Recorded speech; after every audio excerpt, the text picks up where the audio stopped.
Hello, everyone, and welcome back to Tub Takes. This is a very exciting episode because we are coming off Vancouver and Natal regionals, and we're looking forward to the Utrecht special event. And I'm joined by three special guests, or as Alex would say, two special guests. Donald, how are you? You're not a guest this time, Audie. Donald, how you going? How you doing? Doing great. And then, of course, I'm joined by my co-host, Alex. How are you? I'm all right. I'm hanging in there, doing good. Ready for some tub takes. And then, last but not least, we have, of course, Nails. How are you? Hello, I'm doing good. How's the future treating you? Apparently we have some technical difficulties. My camera is delayed by a few seconds, I'm being told. I might just be getting pranked, but enjoy anyways. If you wonder why Nails is so good at Pokemon and why he takes up his entire timer every single time he makes a move, it's because he's actually from 3 seconds in the future. That's the answer. But yeah, so I guess first things first, Nails has very generously offered 2 hours of coaching to be given away. So one is going to be given away on his Twitter, and the other, which I guess I can link in chat, or Nails if you want to link it in chat. And the other is going to be given away in the giveaway right now. Type in !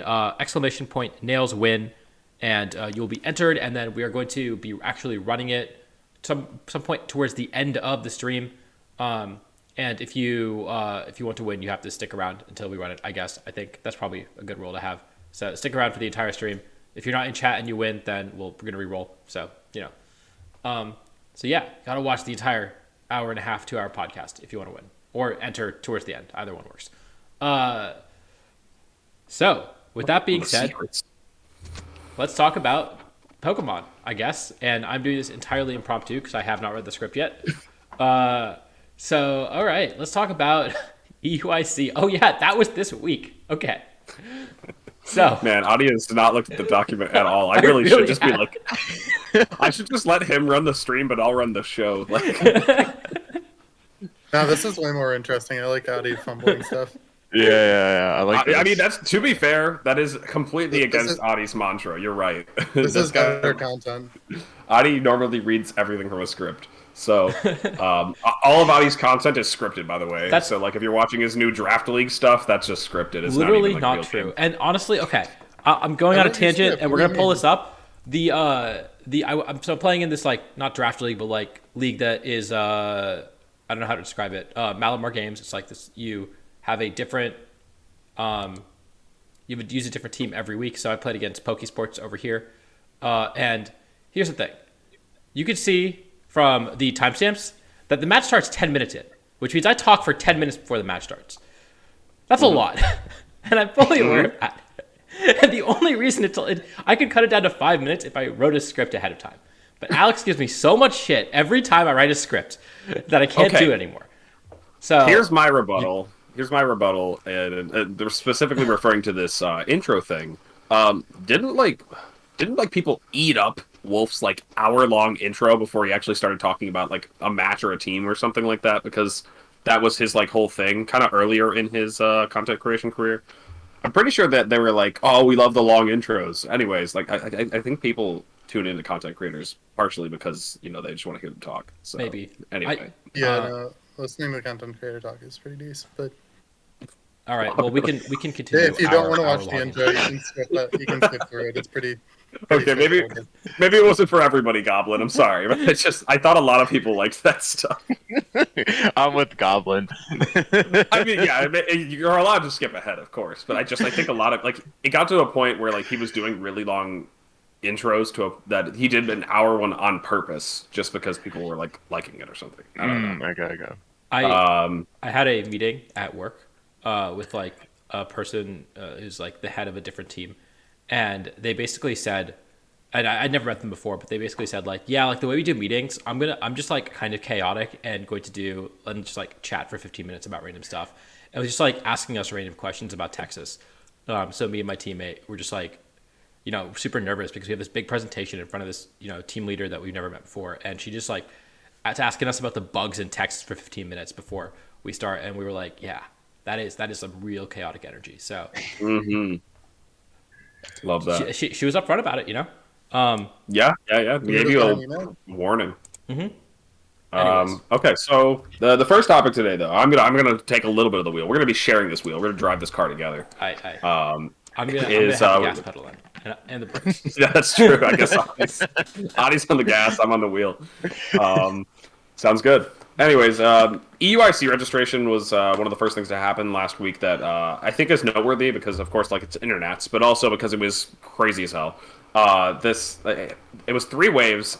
Honestly, did they announce it like only a couple? Did they announce it only a couple days in advance? Maybe even like a day. It felt like very short.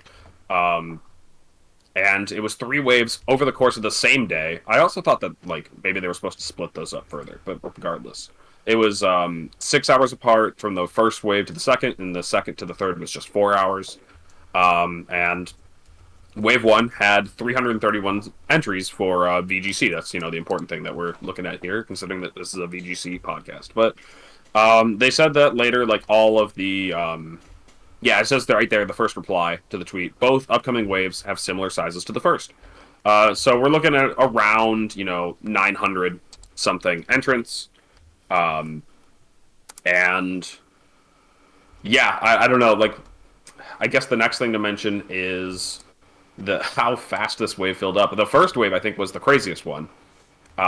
This one, it didn't fill up like under a minute, only because the site lagged so hard from everybody trying to register at the same time. I remember a lot of people were getting this like 505 error that would like disconnect them. And then the site was just super laggy from what I remember. I'm trying to scroll back up to when we were actually talking about it, because we were just like live chatting, us like registering, and we're like, it's just hanging, it's just stuck. Yeah, I got 505'd, and then I closed it and opened a new tab, and then it like hung for a minute, and then just put me in the payment screen. I'm like, okay, I guess I got in. Yeah. Okay. But some people weren't as fortunate. Yeah, I had the exact same experience of it 505'd me, and then I kept my tab open, and just it was a nightmare. But we got through. Not everyone was so fortunate, but most I think I only saw 1 or 2 people who didn't make it eventually. Yeah. There was a lot of nervous hand wringing right after wave 1 because a decent number of people had missed that I saw on Twitter. I mean, certainly more, but of people I saw on Twitter, a decent number probably had posted about it. But having all 3 waves be the same size meant that most people who could get in wanted to. I mean, to think how big this could have been. Most people who knew that they wanted to play more than a month in advance, I guess is a better way to say it, because there's definitely some people who just didn't know that they wanted to play in it, or were on the fence, and they were just forced to make a decision more than a month out. And it's the type of event where you're definitely going to have some last minute interest of just people who didn't know that it was going, but it knew that the new gen of Pokemon was out. Maybe even playing on Battle Spot, they just weren't paying enough attention to know that the biggest tournament in Europe is going to happen more than a month from now. And so missing out on a bunch of those people is just really unfortunate. But it's the world we live in. So yeah, I guess that's just kind of where we are. So one thing I was going to mention is RK9 came out and tweeted about it. I think I have a link there for you to put on screen, Adi. But RK9 came out and was tweeting kind of some answers to some of the questions people are wondering. They're like, hey, how does this work? Is it just a pure lottery? Is it random? I clicked so fast. Why am I not in?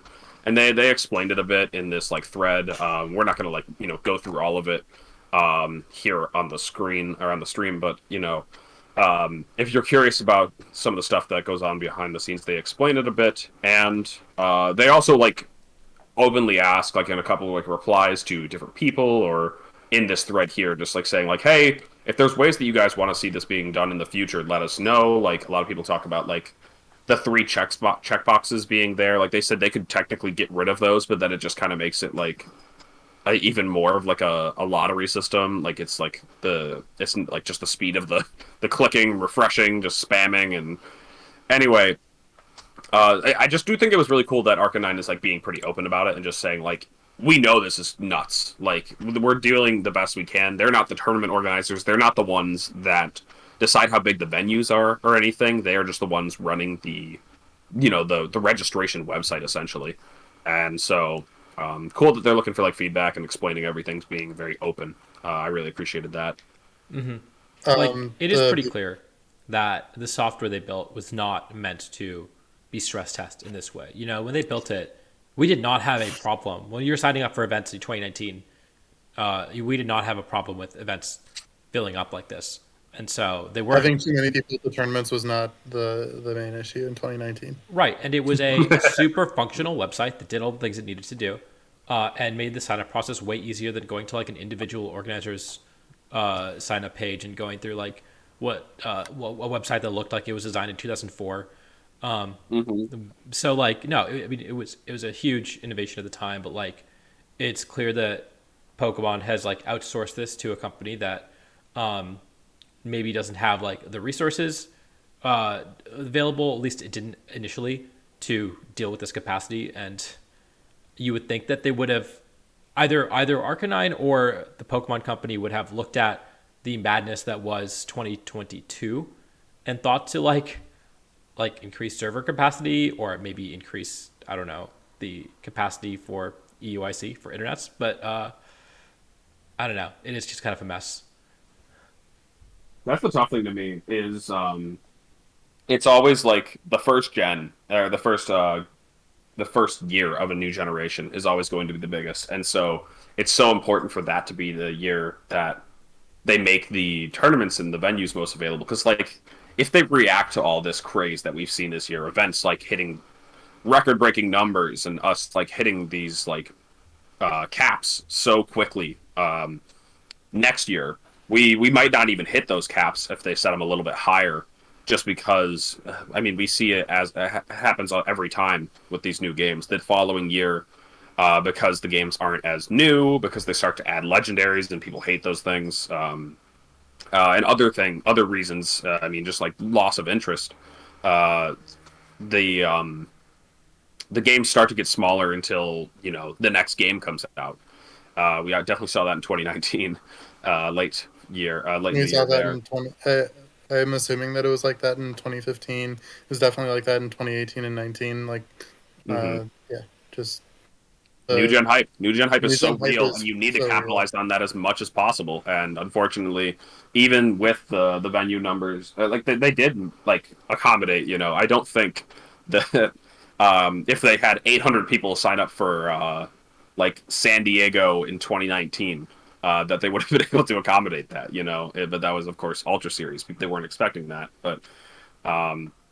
So they definitely did good. Like we've had these awesome, huge events, but it would have been so nice if we were able to really just let everybody in that wants to play. Something that I forgot to mention at the beginning was during my sign up, I didn't have to deal with any of the craze technically because I have a travel award stipend thing. So like they have like guaranteed spots for those people. But something that doesn't feel as bad. I talked about this with regards to OCIC registration. It doesn't feel as bad with regards to EUIC because it's a much larger event, like almost 1,000 people. But like at least 40 of those spots, 40 plus. No, is it? Am I doing math wrong? Is it 8 times 4? That is 32. 32. Oops. Mm-hmm. Yes. 32 of those spots are being taken by. Oh wait, no. I guess some of those are people. There's also juniors and seniors. So. Oh, you're right. There we go. That's where I'm messing up. Because I also am including in the region. But what I'm trying to say is that a lot of the spots are being given to people from out of the region. People like me.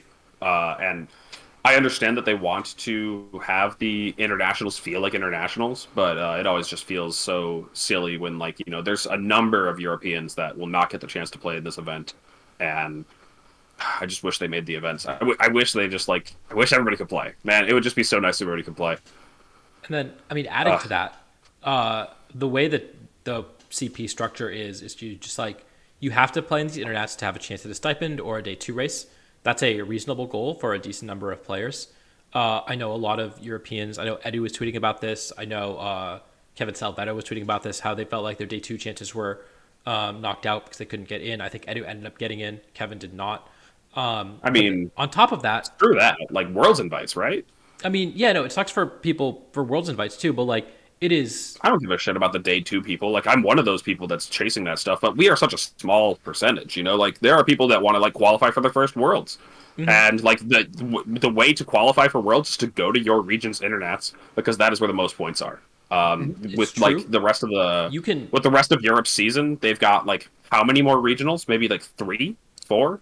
I don't know. And then That sounds if you like miss a- this internets, That I mean, okay, yes, no, internets is very important for getting a Worlds invite, especially in a place like Australia. well, More so than you aren't going to be Europe able to go to all of them though, Adi. Like it would be pretty awesome to do well at one regional and do reasonably well at the internets and qualify for Worlds. But Oh, absolutely. I just think that it's also like the amount of prizing and the that you get for making day two Worlds, the increase in chances that you have of doing well at Worlds if you make day two Worlds is so high that you're adding this bar that not only do you have to travel to all these events, but also you can spend all this money to try to start this day two race and then miss out because you basically lose out on a lottery, which is also just very silly. And the same is true for a Worlds invite, but usually like if your Worlds invite comes down to internets, then you're already in a precarious spot. You aren't guaranteed points at internets, especially if you are scrapping for 200 CP. Like that's well, it's a bit different. Like I mean, for NA, I'd agree with that statement. Like letting it come down to Nats is a bit of a sketchy thing, but EUIC is in the middle of their season. It's not the end of their season. You know. I don't know. Yeah, that's fair. Like it sucks, but it's also they have 200 points. The bar is lower. 250. It's 250, right?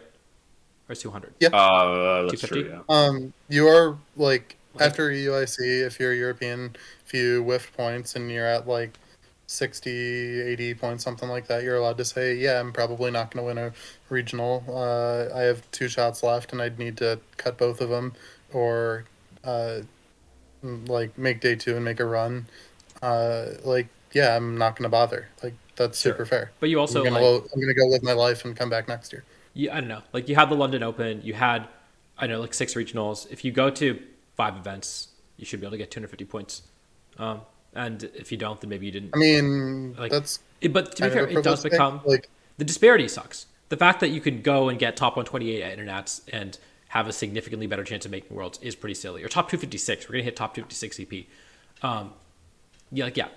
It is stupid. But both of these things are very valid complaints, and just I don't think there's much of a point in arguing which one is a bigger issue because they're both clearly issues. I'm looking at the page, by the way, now. It says registered players 903. Something that's like a bit confusing to me is they said all the waves were about the same size, and I don't know if that those are seems just low. like the reserves. 331 This is- I don't know. times 3 is like 994, right? Yeah, it's very strange. Like we're missing 900, or sorry, not 900. We're missing 90. We're missing like 90 approximately spaces for a video game, and so that's just like, well, what are they doing with the rest of those spots? I guess that maybe when they say VG Wave 1, they mean all 3 divisions together. And I suspect that seniors and juniors wouldn't have built up. Yeah, they might just like. Sure, I think they might somebody be was holding asking stock if for those juniors and unsold. Yeah, I think That's that's probably it. if that's what they're doing, that's super reasonable and like respectable, and I like props for that. Juniors and seniors shouldn't be forced to sign up in a minute. So yeah, I mean, if that is what's going on, good on Pokemon. Yep.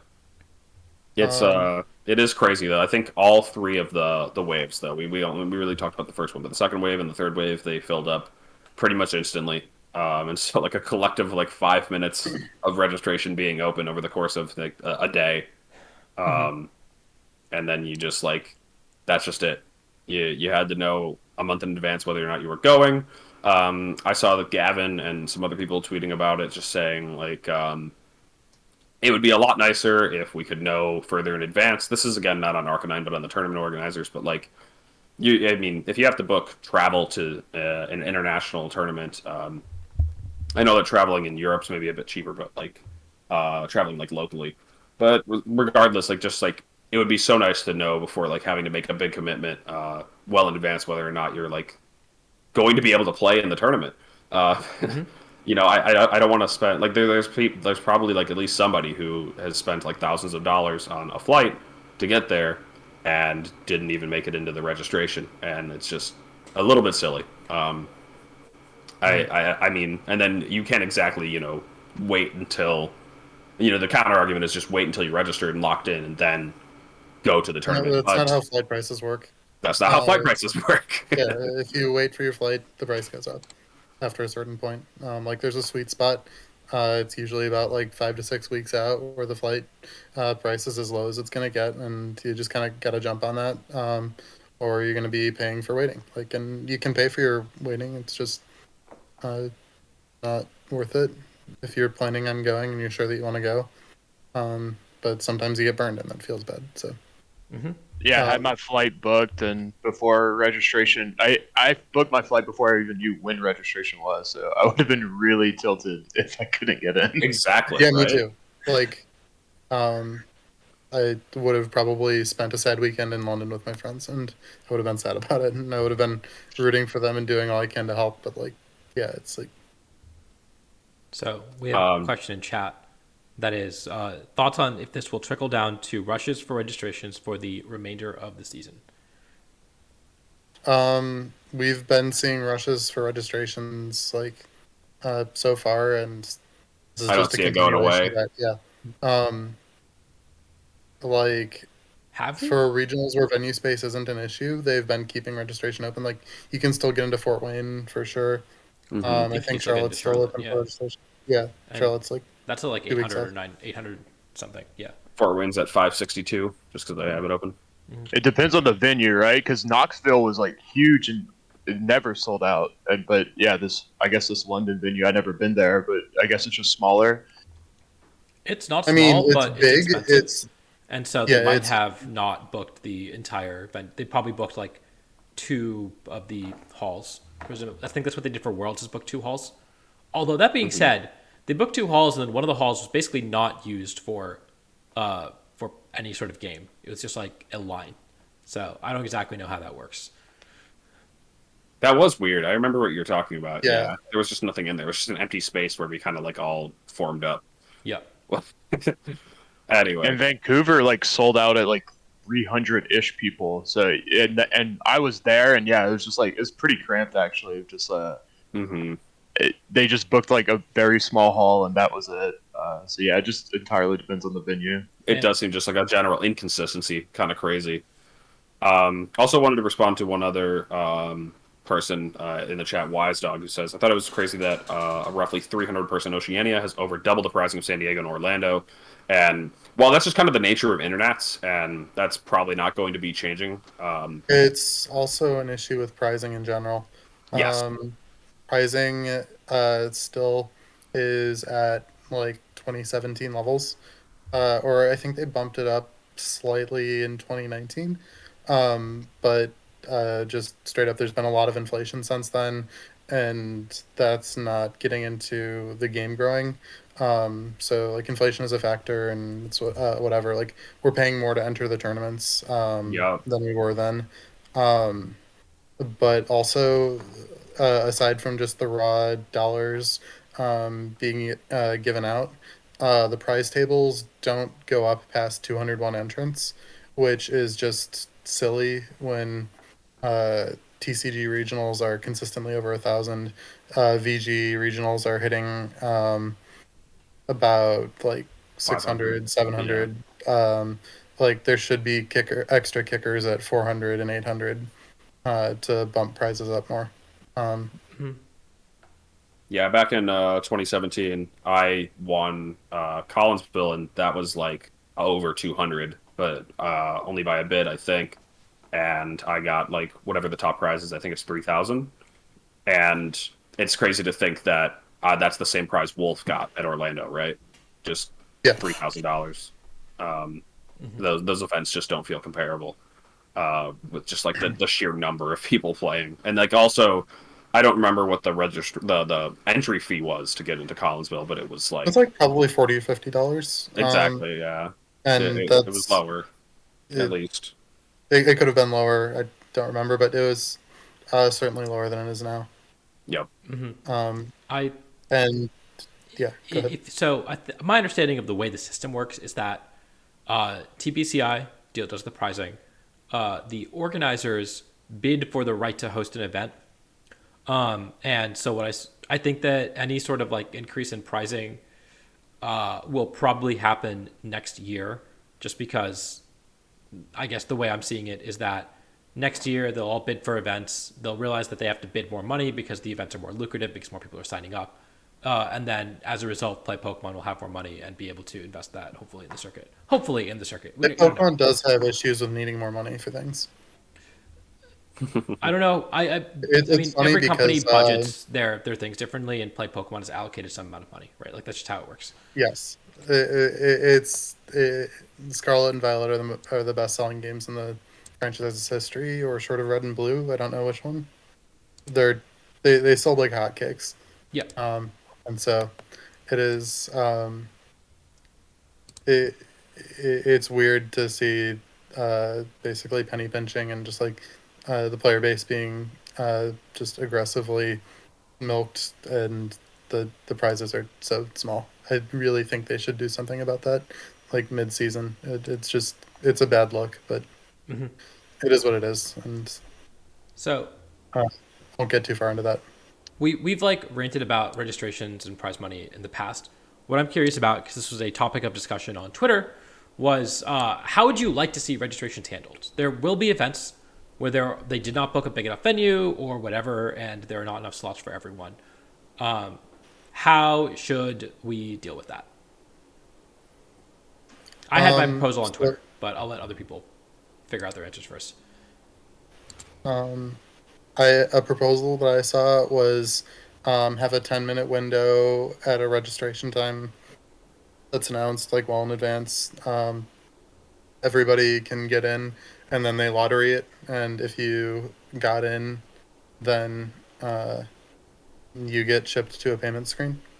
I think that's a pretty reasonable way to do it. First come, first serve is just kind of like toxic and degenerate, and like is probably not. It's just not good. To build on what Nick said, something that I saw as well proposed was to have a portion that they know they can reasonably accommodate announced well in advance, so that one, you don't have to worry about traveling or like people having to book their traveling accommodations before making sure they're registered.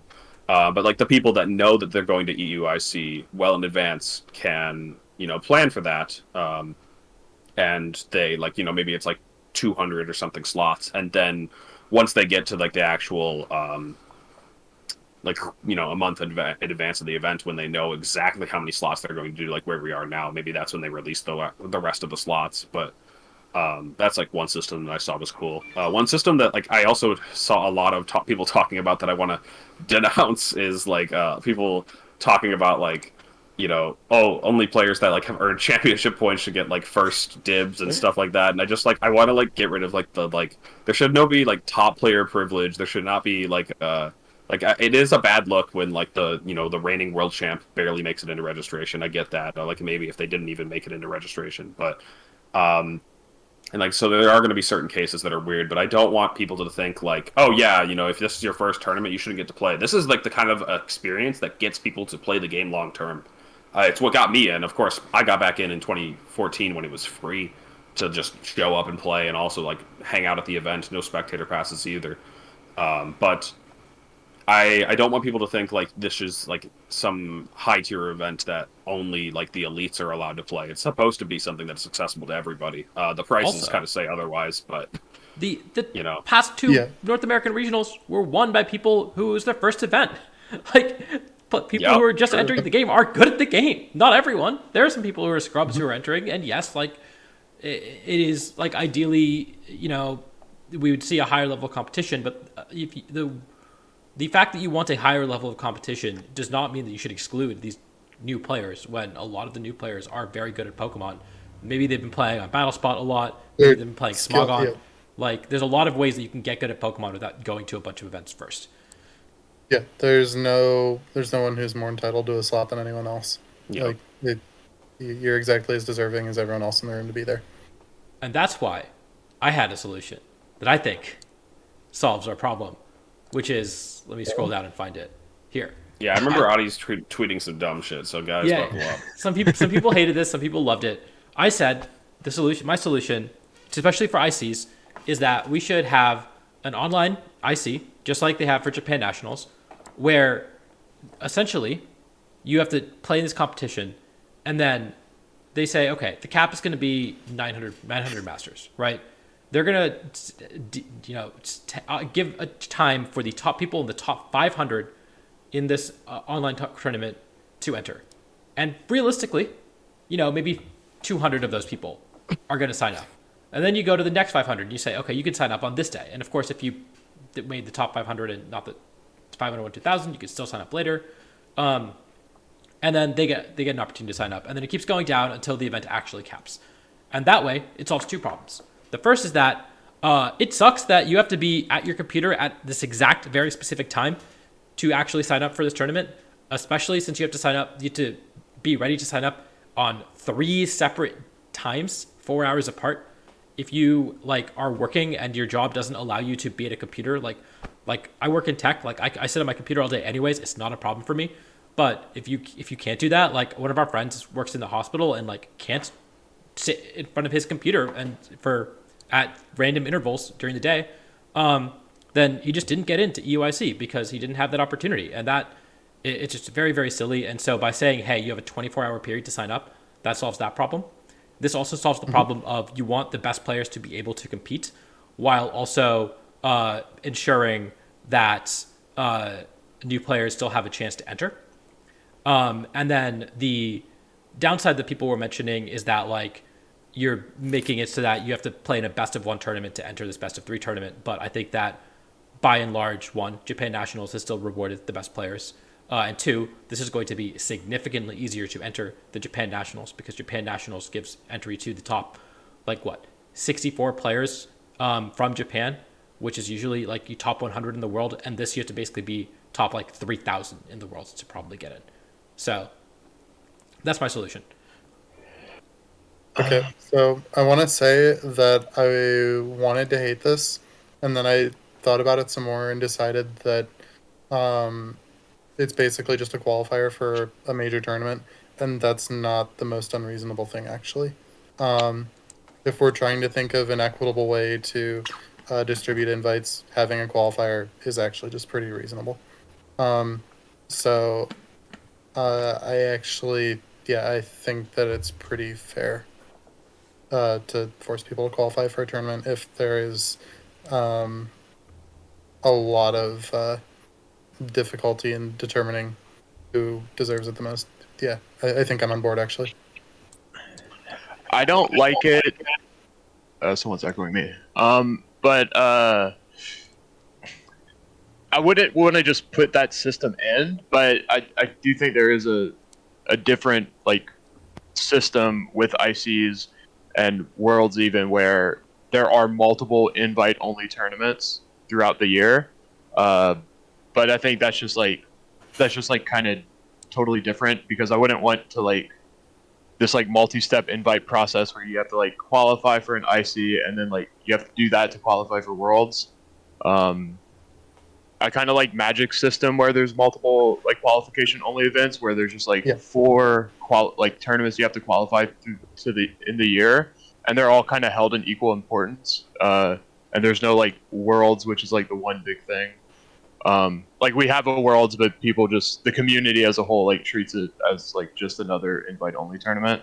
Mm-hmm. So I could see that being necessary given the player base growth, but it feels kind of strange just throwing that in and not changing how CP is awarded and different things like that. Yeah, no, I'm not agreeing to all the details that I said. I just think the concept of having more invite-only tournaments is like not necessarily a bad one, and given the situation we're in, I don't think it's necessarily worse to have invites for internets based on a relatively low but non-negligible bar that you have to qualify for. I do think it's a little bit messy based on the series format, where I'd want to have people qualify in the format that they're going to be playing in the tournament. Which, I mean, isn't actually true for Worlds, but it just kind of is like the nature of the beast. But like some version of qualifiers for internets is probably like it seems like a very good it seems like a very good way to deal with the current problem that we're having. The better solution to the problem is just to have enough space for everyone, but if that's not feasible, then like I'm not too upset about living in that world where you just have to qualify for internets. Yeah, I suppose so. I guess regionals are the main entry level thing, and that we have available to us right now. And things will be different next year when we have locals. Hopefully, eventually locals coming back will make it so that these big stake, high entry fee tournaments aren't people's first time playing. However, it hasn't stopped some people from winning certain tournaments. That's crazy. I don't know, Alex. I've seen the size of some of the Chicago local stores. You think you're ready to enter a lottery to be able to play in your local midseason showdown? I played in some really tiny spaces at locals. Oh man, I remember. Yeah, there's not really anything to tell other than it was very small. Oh my. So let's keep things moving though. Let's talk about that regional coming up in Europe that I've never said out loud. Utrecht. What is it? Utrecht. Utrecht. Okay. I was probably gonna pronounce it too much like Utrecht. So, Utrecht. Utrecht is coming up this weekend, and we're not gonna give it quite the level of preview that we normally do for our NA regionals, just because we don't have quite as much familiarity nor nearly the same number of people planning on attending and stuff. So it's just a lot harder to keep a pulse on what's going to be happening over there. However, Victory Road always makes a good preview article summarizing the important bits of information you need to know. Coming up this weekend, it's probably going to be streamed by them, I imagine. Let's double check on that. We got a stream of Victory Road. Cool, awesome stuff. With a lot of casters that we're familiar with, Costa. I don't know if I recognize Charlie, Jamie Boyd, and Simon are all going to be casting. That's exciting. And we've got 600 players. I guess is the overall. It's going to be more like 536 masters with, of course, probably some no-shows. So probably roughly around 500 masters total at this one. A big event, of course, going to be Day 2 Swiss now, right? Because that's cleared the threshold for that. Yep. And actually, what is the threshold for Day 2 Swiss? What is it again? It is I think it's 227, I believe. It's like pretty. Wow, that's so small. Okay, wow. All right, so they have easily cleared that. I think we'll be having Day 2 Swiss at most of the pretty much everything at this point. Then, right? I don't see any for the events, season, absolutely, and yeah, we'll reevaluate later. But yep. Vancouver wasn't that much over, but I believe that was because of a cap. But it was like 300. I could see like Fresno not hitting it. Yeah, I guess we'll have to see what Fresno Fresno's would look like. It'll hit. It's California, and it's also the last one of the season. Sometimes people like to go to the last regional of the season because they don't want their Worlds invite to come down to NAIC, so they're willing to spend that extra money. So yeah, definitely. And it is a pain to get to, though, for anyone who doesn't live in California, and I think it's not that easy for Californians relative to getting elsewhere in the state. But a lot of people have been saying bad stuff about Fresno, so I'm not excited to go to that one. I don't think I will be, but there are definitely going to be people that are going to there have been other NorCal regionals that are in better locations. I don't know. In terms of other things to preview on this event, though, I don't really think I have anything else to say, besides like the overall metagame, which would probably be better just kind of naturally when we're discussing the events that have played out over the past weekend. Those are going to be the teams that players going to this event are going to be looking at, whether they want to steal them, use them, upgrade them, or beat them. Those are going to be the important things to look out for. Yeah, otherwise this is a regional that's going to be streamed. I'll definitely be watching it, and we'll be talking about it next week when we have the results from it. Anything else you guys want to add? I have a question. So this is a special event, not a regional, right? What is even the difference? I've never been to a special event Oh, before. thank you. That's actually a really good thing to bring up, and I was gonna bring that up, but I forgot to. Thank you so much. Yeah, so a special event is usually, it just means that it's being run in a country that, for legality reasons, cannot do prize money, and so it is purely just like no entry fee, no prize money. Yep. They're not allowed to have like strict gambling laws or whatever. Or in the case of, I think, Italy, I was told that the law is that they have to announce exactly how much prizing they're giving out before people sign up. So you can't. can't. So that's why Italy exclusively has special events. So stuff like that. So you're going to notice that some countries will exclusively have regionals, and some countries will exclusively have special events in Europe. It's different in Latin America, where they don't have the infrastructure to host regionals in all of the places where they need to host regionals for everyone to enter, to travel to, I guess. And so that's why there's a little more discretion about tournament organizers hosting special events in Latin America. But in Europe, they are pretty big events that are basically regionals that just don't have prize money. They are boneless regionals. Boneless. I didn't realize they were free to enter. That's pretty cool. I almost would prefer that in some cases. Right. Yeah. I mean, especially like if you're just trying to like if you got a cheap flight to go there, or if you're like in the area, or like it's just you want to check things out. The special events are, as we were saying, kind of like the more friendly ones to get your feet wet and decide if this is for you. Absolutely. That being said, special events in Europe have had this problem of signing up, people like running out of slots, or people signing up and them running out of slots very quickly for a long time. Like for as long as I can remember, all the slots have basically been filled up almost immediately because it's free, right? Like, and because people, free entry, right? If you're even thinking about going, you sign up and then you worry about it later. So and there's no you like unsigning up for your slot doesn't directly benefit you at all. So it's just. So you would think that, and now that I mention it, they have had this problem in the past of having to figure out a way to delegate slots, and they haven't really they haven't bothered to solve it yet. TPCI. I mean, given all that, I would not be surprised to see this one dip well below 500 then.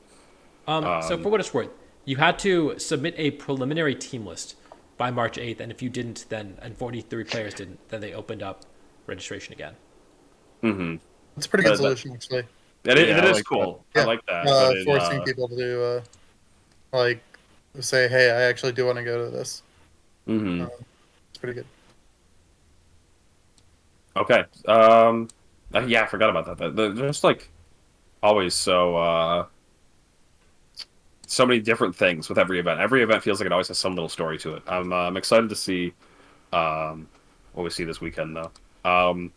And we're kind of like talking about in like the chat here whether or not we're going to do a smart money, but like I really just don't have enough information about people over there, and so I don't even know who I would pick. Adi, I'm going to leave it to you. Do you want to do a smart money or no? I have not thought about one. I would just be naming my favorite European players, so I think we could skip it. Yeah. Who's your favorite European player? That's where I wanted to name my favorent European player, though. All right. Who's your favorite European player? Michael Kelsch, aka Michael Derbesti. He's he went to his first regional at BROKEN, and he cut it when I don't remember. I think he was 11-3 resistance into cut, but like lost his last round in Swiss, and then lost to Marcus in cut. He's Ranbat's ladder god. Like he just hangs out at rank 1 on the ladder with GXC that's a couple points higher than the next closest guy, and like both Gen 8 and Gen 9 Ranbats. He's really amazing in Smogon tournaments. in Gen 8 OU. He picked up VGC this gen, and he's killing it. He's done really well on the Limitless circuit, and he's my smart money. All right. Oh yeah, chat can definitely do smart money. If you guys have picks for smart money, feel free to mention them. And then it'll be in because we have the chat shown in the YouTube video. You can always point back to it in the next week and be like, "I was right." Yeah. So yeah, I guess for we should throw it to Donald because Donald is guest and he had a pick, right, Donald? Yeah, I'll say Roxon. Is that how you even say Roxon's name? He's just the only European I really talk to, I guess. I'm like, Yeah. okay, I guess it's him. But he is a smart dude, and I mean, he seems really good. So. Yep. He's gotten second at a special event before, I think. Yep. Ooh, the special event specialist. I think it was it last year? It was last year. Yeah. Yeah. Roxon is definitely a solid pick for smart money. Audie, who's your favorite European? Favorite European, I gotta go with my NPA teammate Desu. I think he's going to this event. Former national champion. Does he won an internet? I think he just won He nationals. got second at the first two 2017 internets. There you go. There was a TCG tweet running around. Would you rather win an event or get two second places? And Desu did that at two internets back to back. That's pretty crazy. Well, Desu is my favorite European who's going, at least as far as I know. So, other than Roxon, who I can't pick because Donald already picked him. So let's go Desu. Oh, that's the other beautiful mess. Is like I just don't even know if that's the other problem with picking a smart money from out of region. It's like I don't even know if they're going or not. Did they get in? Audie was just telling me how contested these entries are gonna be. Go Feist. I'm picking Feist. Feist is my pick. He's always runs base teams. Like that's the thing is Feist, who often builds with like Fezzy. They always run something interesting. They're never gonna run something boring. And I am a big fan of running something that's got I guess it just stands out. I love to run interesting stuff. So at least to me. Really good players too. Yeah. All right. Yeah, So I guess that's going to be it for the smart money for this one. Let's go ahead and move on to the events that actually took place over the weekend. I do just want to remind people that if you want to enter the giveaway for a free coaching session with Nails, you should type in !Nails win, and we will ping people at the end of the stream to see if you're still around, and if you are, then you will win. But there's 13 people entered right now, or 12 people entered right now. So, and if you subscribe, you are 3 times more likely to win. So you should subscribe if you really want this coaching session. And for $5, you have a pretty good odds. Positive EV to spend $5 to win 40. Yeah, to have a pretty good odds of winning get 40. 3 times more likely. Yeah. And I know a lot about EV spreads, so I think you should do it. And with that, let's talk about there were 2 regionals that happened this weekend, not just Vancouver. So we're going to talk about the event that happened in Brazil first, in Natal, which was won. It did conclude first, so this is just chronological order. It's true. And this was won by Agati, who is a fantastic player. I think he top cut worlds. Probably right now the best, maybe not the best player in South America, and that I think Paul Ruiz might have something to say about that. But if not number 1, then number 2. One of the best South American players of all time. So no surprise. He's the only South American player to get championship points at OCIC, which led to some really funny stuff with their standings, I think. I think some of them attended NA regions, though. So yeah, there were a bunch of Mexican players that attended North American events, and so they all tied at like 60 points or something. Have you guys talked about that situation at all? About the one that happened in Australia? No, the ties for stipends. Yeah, Australia had it really bad. That's what yeah, I believe we did. I think we did. Okay, cool. Okay, so looking at the results here, though, and I don't think it's anything bold, but I think we were in a similar spot last week with respect to Natal as we just did with Utrecht. I had to say it. Oh man, it just felt so raw. I was so scared. Where we were like, did we do a smart money for this one? We don't really know. And then I was just like, well, Agati, I mean, he's just like the best down there. So, a pretty safe pick. Agati taking it all with a team that I think isn't too different than what he's been cooking with lately. It might be the same team that Agati ran at OCIC. I'd have to Had a double check. Baxcalibur at OCIC. What's that? He had a Baxcalibur at OCIC. Okay, so probably that's over nice. the Dragonite, maybe replaced Pseudo Legend for Pseudo Legend. Because I think he's been otherwise using Garchomp, Flutter, Arcanine, and Amoonguss. Just kind of a strong core there of Pokemon. Yep. And took it over. Wanfi wants Lerno in the finals, another strong player with a kind of more another typical balanced team. We don't actually have the team information to look at to talk about here. Man, this really brings me back to the days when I would talk about teams on the Hyper Voice with Steven. Just because, like, you would just look at the 6 Pokemon, and if you didn't catch it on stream or anything, you just had to just judge it based off 6 Pokemon that you see. And honestly, I mean, I could probably tell you most of the sets on these Pokemon anyway. It's just given, like, what we normally see on teams like this. This isn't, like, that crazy, but it's still just... It's so interesting in a year where everything's been open team sheet, to just have to look at 6 Pokemon. Iron Hands Amoonguss, Arcanine, Iron Bundle, Goldango, and Roaring Moon. I think we've seen a couple of people use balanced teams quite like this, if not exactly this. Sometimes you see a Palafin, sometimes you see some other Pokemon in there, but definitely a strong set of Pokemon, and 2 very strong players to make it to the finals here. I did find a Gotti sheet, and I tagged Gotti with that if he wants to put it up. Oh, thank you. Yeah, Gotti did post his team. The most interesting thing was Choice Band Garchomp. Yep. True. Yep. I think he's been running that, and it kind of explains some of the games that he played on stream where like he was just clicking Rock Slide turn after turn after turn, and I'm like, surely he could Earthquake on one of these turns, but It's also like but yeah, super slow from what I remember. It's like slower than Arcanine. Yeah, just Fat Chomp. I just opened one of the Twitter accounts. There's just like a bunch of like CS:GO skins and stuff. Trying to find more pics. Yep. I go ahead. No, I was gonna say I pulled up the Arcanine Labs page and they don't have the team sheets up, which is so weird because normally just you can click on them, but no, they don't have them. The what is that coverage move on the Dragonite? Is it a fighting type one? Brick Break? Brick Break, maybe? Yes, Brick probably. Probably. Basso. We'll translate it. Copal Basso. Low blow. Does it learn low kick? Oh, it's yeah. low kick. I guess it's low kick. Low blow. Yeah, that makes sense. Like Basso's low. Yeah. Man, we can't click on any of these teams to talk about like some of the weirder ones. Like I see a Sandy Shock in top 4 there, and I'm like, well, what do I want to say about it? And it's like, well, I don't know anything about its set, so I can't say anything. All I can say is that Sandy Shocks is definitely one of the best Pokemon to terrestrialize because its hat spins. You got to see that on the Vancouver stream with a Terra Sandy Shock and Shocks.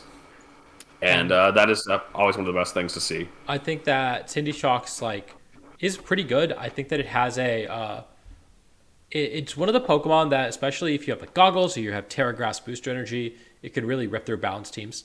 I forget what his Terra type was. I know it was on stream in Terra, but I forget. Actually, it might have been It was in fairy. Vancouver. But Vancouver also had a Sandy Shocks, the Terra on stream, I think. Oh, you're saying this one Terra on the Natal stream. Yeah, so I should mention there was a stream for Natal. You can go watch it. If you go, Sure. I guess I can see whether or not it was actually streamed. They streamed most of top 8 and all of top 4. So this person was streamed and lost to a Gotti. But I do think that Sandy Shocks is a pretty cool Pokemon because the fact that you have ground, grass, electric coverage kind of rips through a lot of the more balanced teams that are relying on Amoonguss, which doesn't do anything if you Terra Grass, Arcanine, of course, Earth Power, Bundle if you electric move it, a lot of Dragonites and whatnot. But I think the Garchomp probably flipped that matchup for Agati because I don't see any Garchomp responses on that team if it Terra Grants. Some important things we forgot to mention already is one, this had 83 Masters with 7 rounds and a top 8 cut. We were talking about how all the events are day 2 Swiss, but that's just kind of over here. I think Perth was also just a top 8 cut after their Swiss rounds, and so I just thought that should be mentioned. And then something else that I think is a fun little anecdote is I was watching the stream before Vancouver started, or kind of alongside it, And I remember round, I think 3, they put Andre Fumis versus Zagati, and then Andre ended up winning. And like 2 rounds later, in round 5, they brought Andre back onto the stream, just because like, I mean, he's a top player, and I guess they just really wanted to stick to. I'm just so used to like the official streams where like they would never do something like that. They just bring somebody back. But An 83 player tournament. I've definitely been restreamed at locals. Like if I hit one of the best it's a players in the local. tournament. Well, Okay, we've well, had like, 83 person 83 regionals before. players. Yeah, for sure. I mean, at a certain point, there's only so many games that are going to bring in the people. The people want to see certain people I've played play. some 7-round regionals before as well. Yeah. But yeah, it's just so funny. Like honestly, I'm not even. I don't even have that big of an issue with it. I think just like so soon. Like if It's you just did it kinda like funny. if you did it round 2 and round 7, I might be like, oh well, now it's a contention round. Of course, that makes sense. But when it's just like, all right, get back up here, man. Like we need more content. I mean, the alternative to that is like they at Vancouver they put Gavin on like round 3, and then the very next round he queues into Joe True. Ugarte, and like that would have been a really sick stream set. And I kind of wish they just shipped him right back up. I But know. they're obviously not gonna. But I'm disappointed that we missed out on seeing round 4 Gavin versus Joe. I'd want to see just like one regional out of the mini. I'd love to see like they follow one player throughout the tournament. Assuming Their they don't just like POV. bomb at or whatever. But yeah, Magic Wolf that POV. one is pretty cool. Like they do that for League of Legends. Like you can just watch the like big tournaments, like their worlds or something. You can just watch the POV of any of the 10 players, and it's like kind of dope. So seeing that would like actually be kind of cool. They probably wouldn't be able to do casting for it, and like it would require probably infrastructure setup or something. But Just give them like the Snapchat glasses, and true. and just say, hey, we're just gonna see whatever you see while you're playing the games.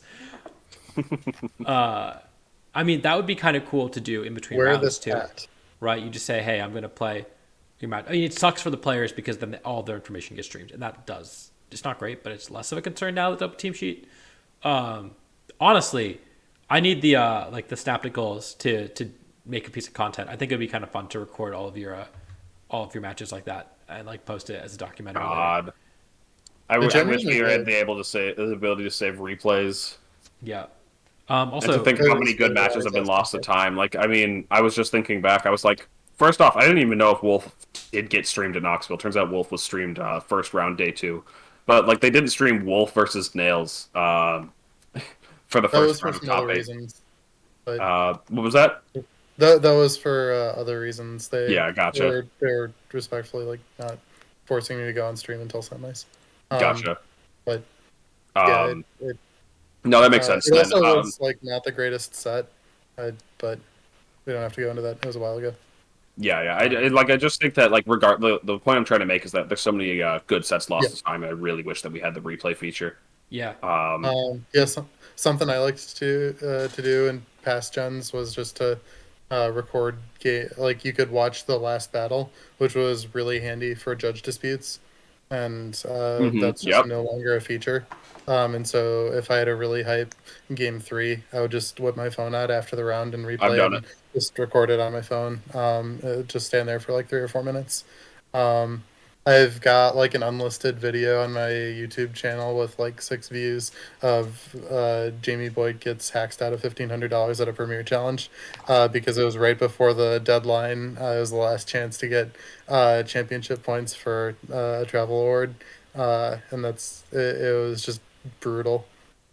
And stuff like that just is lost to time now, where you had to have someone with a camera there recording over the player's shoulder at the time, and it's just not as good. You can take clips, which is also nice, but it's not the same as having a full game.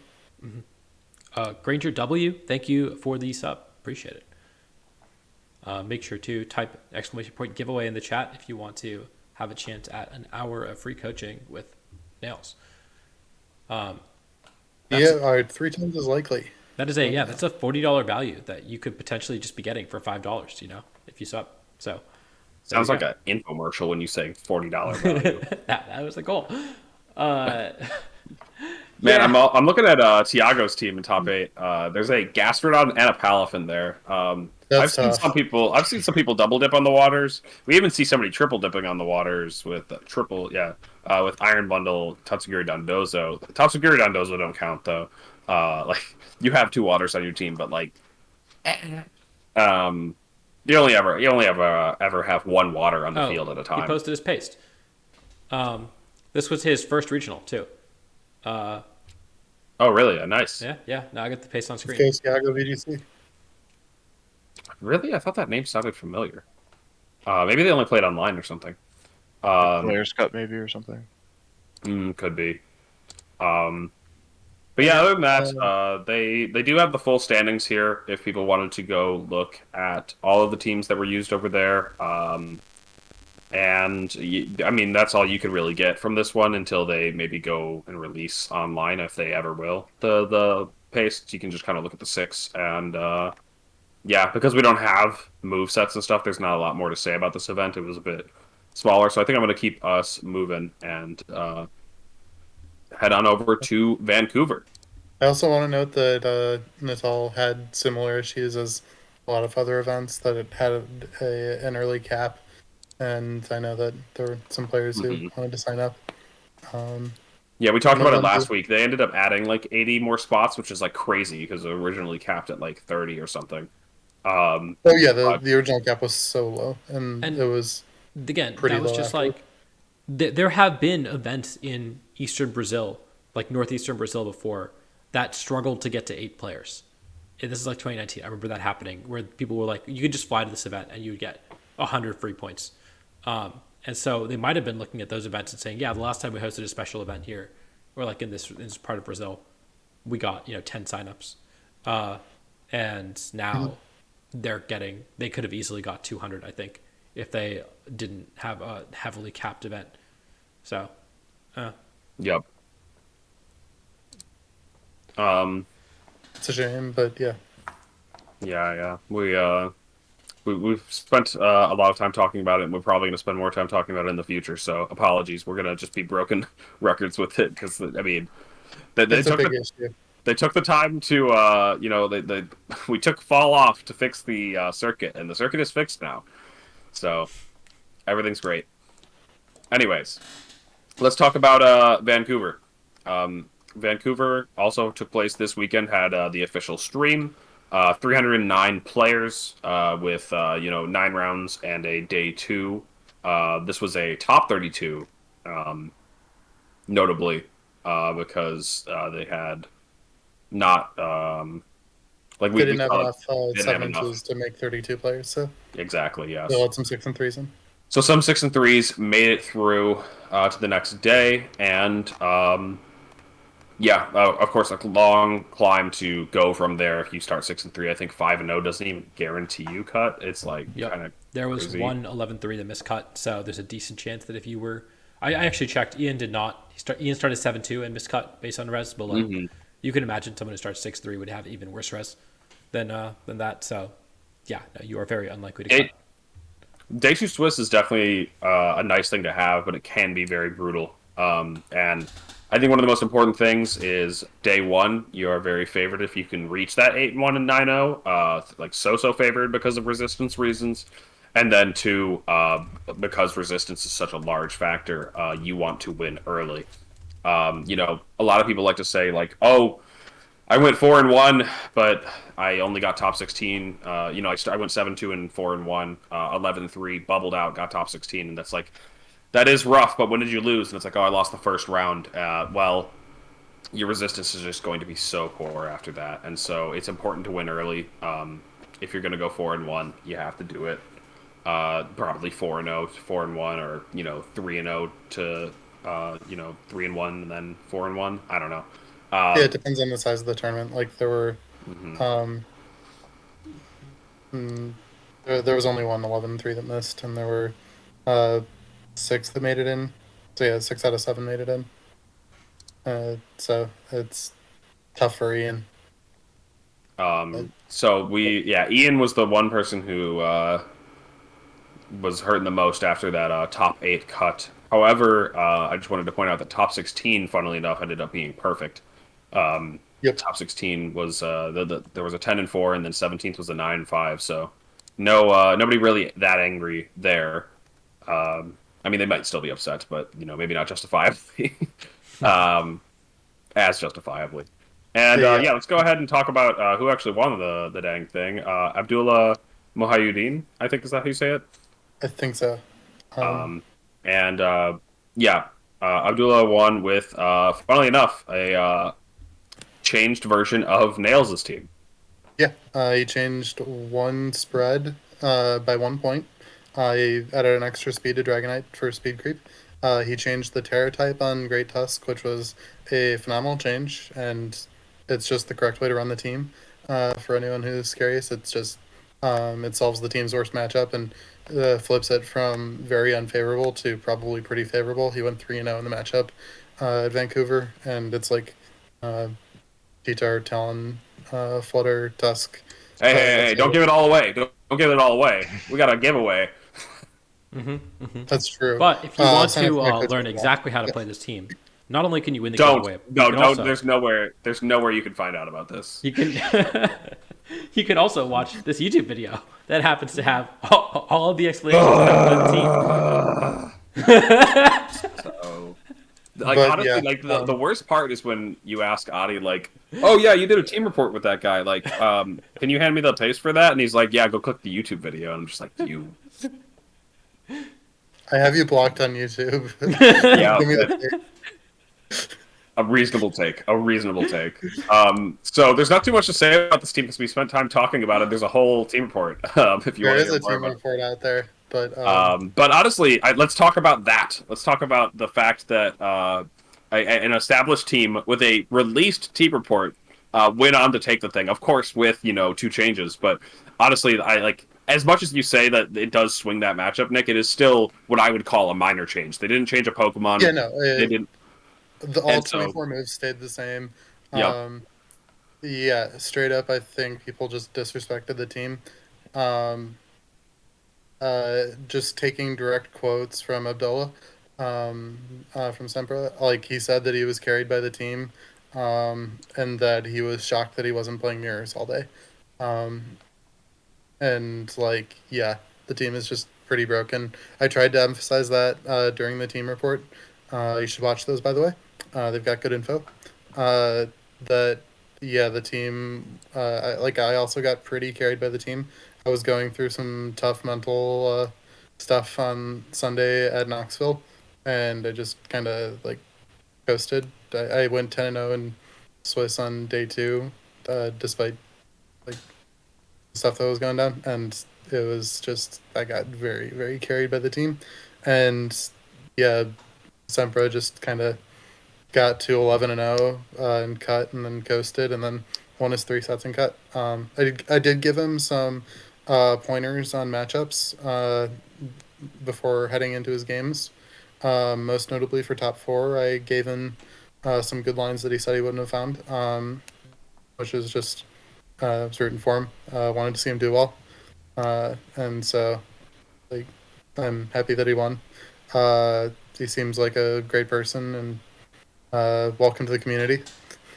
I mean, yeah, have we even mentioned that yet? We mentioned it earlier, but now talking about it now, this was their first live event. So crazy to see again back-to-back events won by players attending their first live event. I mean, obviously they're It's familiar like enough with the game pretty to. unprecedented, or not completely unprecedented. Wolf's a really notable example of a player who won his first tournament. That was so Um, long ago. Like I don't think yeah, we've seen like that in recent years. yeah, in recent years, it's just really not come up, and then um, probably the delay or like the gap uh, between post worlds didn't exist, and then the new game came out. It's probably giving people some more time to like get better before they take on their first tournament. But yeah, just mean- really cool to see new players popping off and winning tournaments. I also just think that the infrastructure that we have for new players, the online tournaments that we have, make a huge difference.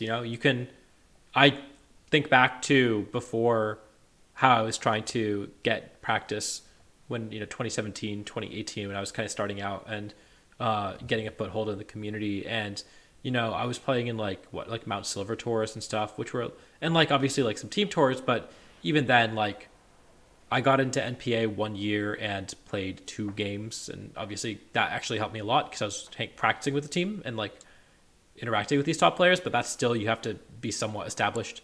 I think Sepper actually did get drafted to NPA this year. So Yeah, he's on the cruisers, and I recruited some cruisers to help with prepping. But it's like, but yeah, playing, I mean, now having like these second tier draft leagues that still have a lot of really good players in them, you get that quality competition there. Having tours like Limitless and then like Victory Road and Rose Tower that have these like, they're not the best competition anymore, but they're still like pretty good competition, and they're still very regular best of 3 practice that you can get. It is just crazy how much more accessible it is. The game is now, and high level competition is now, and that really started, I think, in like March of 2020 when like even I did that. I was grinding out Rose Tower tours and stuff like that, and got a lot better because I got the chance to play against some like I got to play like Yuri and Lukamir and players like that every weekend, which you never get to do. Going to locals, you don't get to do that. So it is kind of crazy how much more practice new players can get. It also helps that like a player who's going to their first event may have been playing for 3 years, and that's a long time to be playing VGC and getting good at VGC. And then they show up to their first event because they maybe couldn't get into events in 2022 when we had 5-minute entry windows. I don't actually know exactly how long Semper has been playing, but it's like, I also want to note that there's a lot more info available about the game now. The Limitless tours, aside from being a really good practice space, are also just resources to look at, to rip teams from, to get usage data from, to just see what teams are looking like and see what's doing well. And just there's so much more data in the scene than there was like 5 years ago. And it's there's a lot more meta development and just meta information. It's a lot easier to stay up on it. You don't have to network as aggressively and talk to everybody and say, hey, what have you seen on ladder, and do all that stuff. I mean, to take a close to home example, like I posted a team report on Adi's channel, which I wouldn't have done a few years ago, and that very directly influenced the result of this regional. And then one more thing, I think that actually significantly helps newer players is open team sheet. Honestly, one, because it means you don't need to know everything that's on every single Pokemon. You don't need to have that amount of information. But 2, I think more importantly, is that the scouting is kind of is less of a factor. And the reason I have pulled this up is we're looking at when's the last time a new player has won their first event. And in my mind, I was going churning, and the first one that I could think of is Roanoke Regionals in 2018. This was not Dylan Salvanier's first. This was not Dylan Salvanier's first event. This was the second place player. It was Jan King's first event because he was a DC local, and I went to or not first event period, but first regional, I think. And I remember this event. Dylan was using a very similar team to Rajan from the Toronto regionals that Rajan came second place in. And so Dylan was getting coached by like Rajan, I think Nails, by like all these top players who he knew. And Jan King was coming to like me, who didn't know anyone, and went like X3. You're like, yo, do you have any information about my opponent's team? Do you know what he's running? And it's just like such a huge information disparity at the time that is completely alleviated. We gave pretty good matchup lines to Jan King, if I remember right. To Dylan. Or no, sorry, to Dylan against Jan King. Right. And that's something that, I mean, partially because of the fact that we have more online tournaments, more team tournaments, you can actually build your network, but also the fact that your network doesn't matter because you don't need to gather all this information. It just makes such a huge difference, in my opinion. And it's part of why you now are starting to see these like big breakout performances, whereas in the past, people would usually have to go to a couple events and then they would break out. And when they did break out, they would kind of struggle, partially because of the information game in Top Cut. Yes, and even during Swiss, yeah, it was just very. It was an uphill battle, and yeah, the playing field is significantly more fair, which you have to love to see. So, Yeah, that is true. Um, like, I I was mean, definitely a honestly, player. Yeah, it's been very good for the game to see these like awesome stories of players just like coming to their first event. I mean, what is a better time to get into the game than when people are going to their first tournament and winning? Obviously, you got to put in the practice. You got to, make sure you're bringing yeah, your no, full like it's team. not. None But of the players neither player who's won it was a scrub by any stretch. Like they deserved their win. They put in the work, put in the hours, and took what was theirs. I think that's how that goes. But yeah, yeah. So let's talk about some more of these Vancouver results before we get too carried away here. Um, we've got Ryan Lazzetto, second place, Sableye VGC, another streamer, who was running a team with Great Tuscan Gambit, Arcanine, Iron Bundle, Fluttermane, and Corviknight. Haven't exactly seen a six quite like this. I mean, it's got a lot of the pieces that you'd see on a balanced team, but the main thing that stands out, I guess, is the Corviknight to me. The Corviknight single attack with goggles. It's got bulk up and tailwind and roost. Just kind of got like a lot of strong options to flex what it wants to do depending on the situation. And yeah, mirror armor, just a really strong ability. You can't be intimidated. Instead, you intimidate them. If you're ever getting snarled by something that doesn't want to get its stats dropped, you can't get icy winded by a bundle. Instead, you will drop its speed. That's just such a really cool ability, mirror armor, and it pairs well with running your own bundle and Fluttermane, especially with your own King Gambit, to just make it so that you have speed control, but it's kind of hard for them to contest it because that you can't get icy winded. You've got tailwind. They can't icy wind your because of the Corviknight. They can't icy wind because of the King Gambit. It's just really cool. It makes a lot of your faster Pokemon like Fluttermane, Great Tusk, and Iron Bundle a lot stronger in my opinion. Yeah, I lost to Ryan in Swiss, and the thing that caught me off guard, which like I didn't realize till like while I was losing game two, was there's not many teams with both Great Tusk and Arcanine on it. Mm-hmm. And my game plan was like I was running back Excalibur, and I was like against Arcanine I Swords Dance, against Great Tusk I just Icicle Spirit. But I couldn't do both, and then the Great Tusk was just getting too much damage on me before I set it up, and then the Trick Room mode was awkward too because the Corviknight and the King Gambit was like underspeeding Armor Rouge. So yeah, just even though all of these are like kind of normal Pokemon except for Corviknight, it just like pinches some teams in like really unique ways. Mm-hmm. Yeah, it's a combination of Pokemon that we're not used to seeing. I mean, Great Tusk is normally paired with the Fire-type Talonflame. That kind of dominates that slot.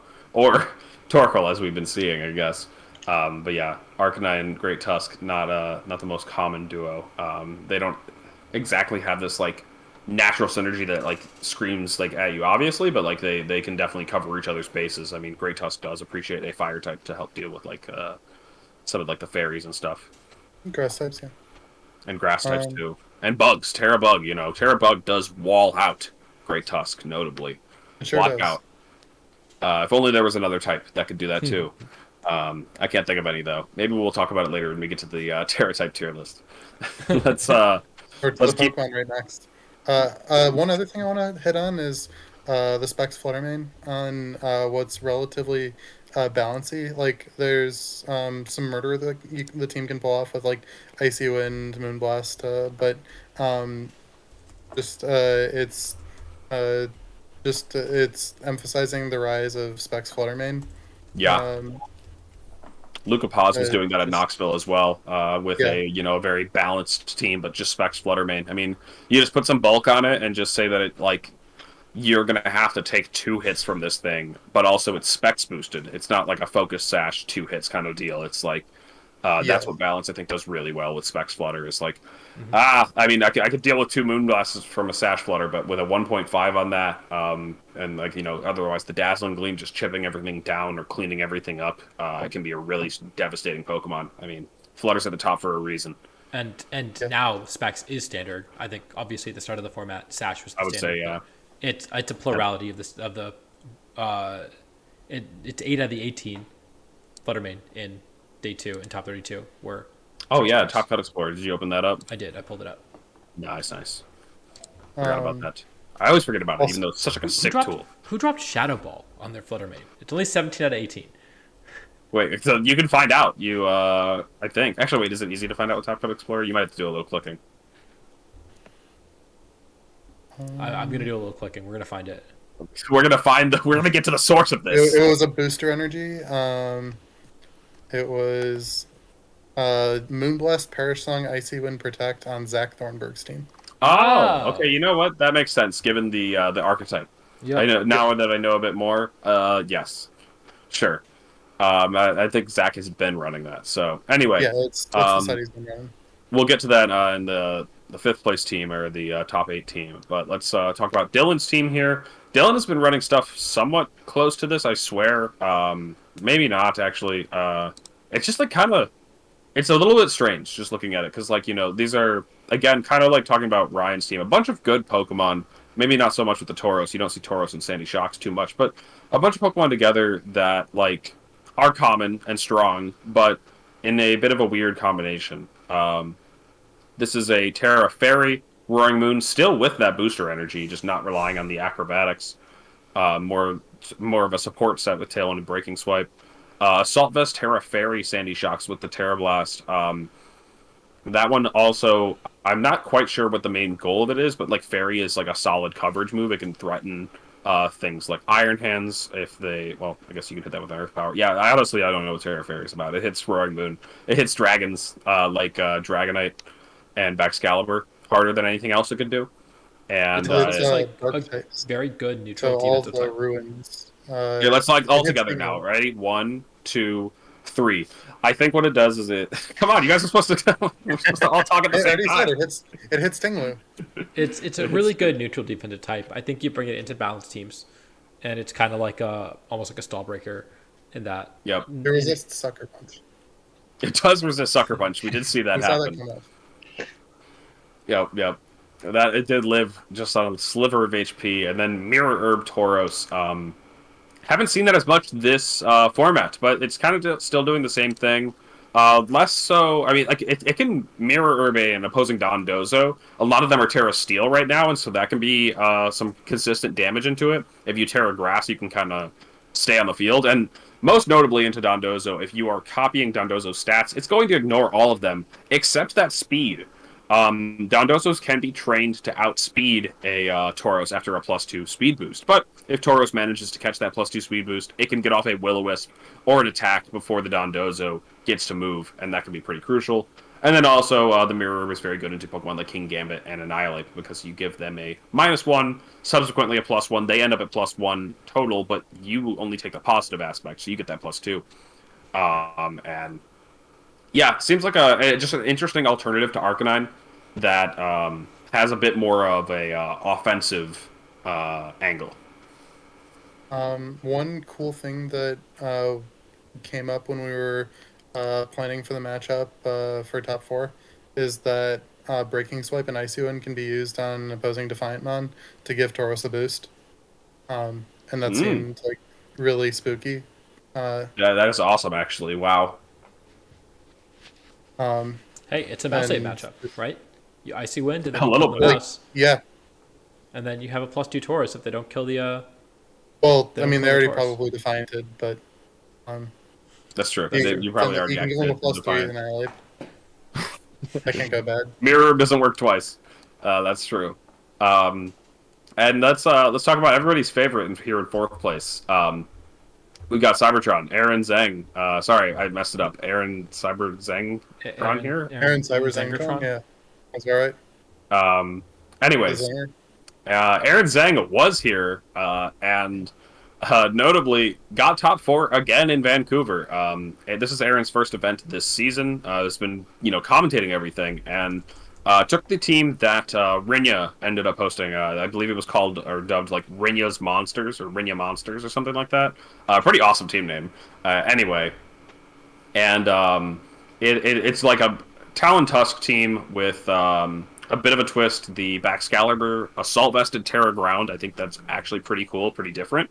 And then the Brute Bonnet there, kind of functioning like a Breloom. You know, it's got Spore offensive moves and loaded dice with Bullet Seed.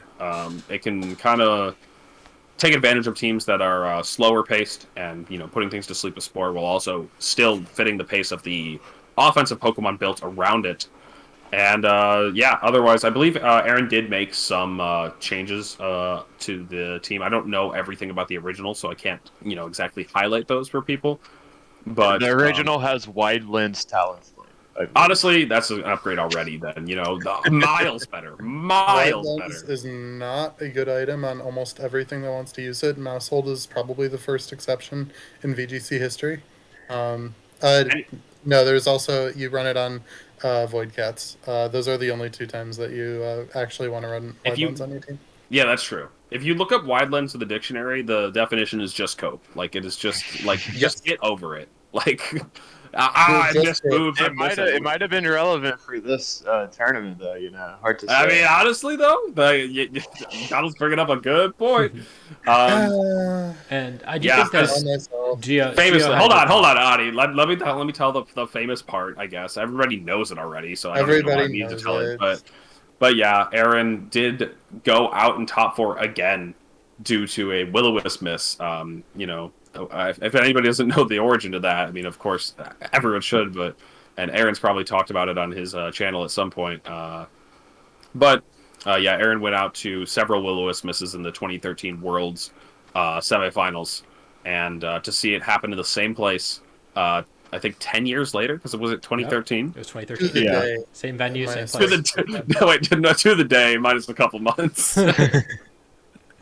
I think I appreciate that addition. I was like, there's no way. Too. Same exact time. Same time. I mean, you got to account for. No, wait, no, you don't have to account for it. Nothing, never mind. Okay. Jokes aside, very tragic ending. And yeah, honestly, just like it's so great. I think that aside from me rooting for, you know, my friends to do well at the tournament, I was most rooting for Aaron Zhang to do well, because I think that's just like such an awesome storyline. I think the storyline we ended up with is also equally awesome, because, you know, we saw a new player win, and that's just always so exciting. You know, like, it's just like good. It's great for the game. The stuff that we've been seeing at these tournaments has just been awesome. I feel like the hype just keeps building with every tournament that happens, and so it's just been such an awesome season. We've been breaking records with like attendance, and I do think this season is just like, gosh, there's just been so many awesome storylines. Aaron just like coming off the commentary desk to do so well, and just like I mean, to like kind of like parrot what Wolf was saying in his like tweet, basically saying like, you know, we're lucky that Aaron isn't competing, because like and he's just doing the commentary, because imagine if he was, you know, he'd be running the game. And I mean, he shows it, you know, he's been practicing, he's been grinding. Road to Ranked has kept him fresh, and it's just awesome. Like, genuinely though, he said he picked up this team like a little while ago because of Road to Ranked, and I mean, we were talking. I think he said a couple days before. I think he said on the weekend before. Yeah, like he has been. First off, I think one of his best skills is that he is so good at picking up a team and just using it without having experience with it. Part of why I don't do ladder streams is I am just not confident in my ability to pick up a team that someone like that has done well, right, and just use it to a high level. And watching Aaron's content, he is always, I mean, watching him play with my teams that I've posted in the past, for example, he uses them so well. It's not always exactly the same as how I would use them, but he'd always just so good at figuring out how to use a team. And that's just like, I think he practices before the videos too. Like he puts in the work. I think he plays like 1 or 2 games just to get a feel for it, but like, I don't know, like I think he's just so good at doing that specifically. Whereas for me, like if I haven't played, you know, with the team for a week, or like really theoried out matchups and talked about it a lot, I'm not confident in myself at all.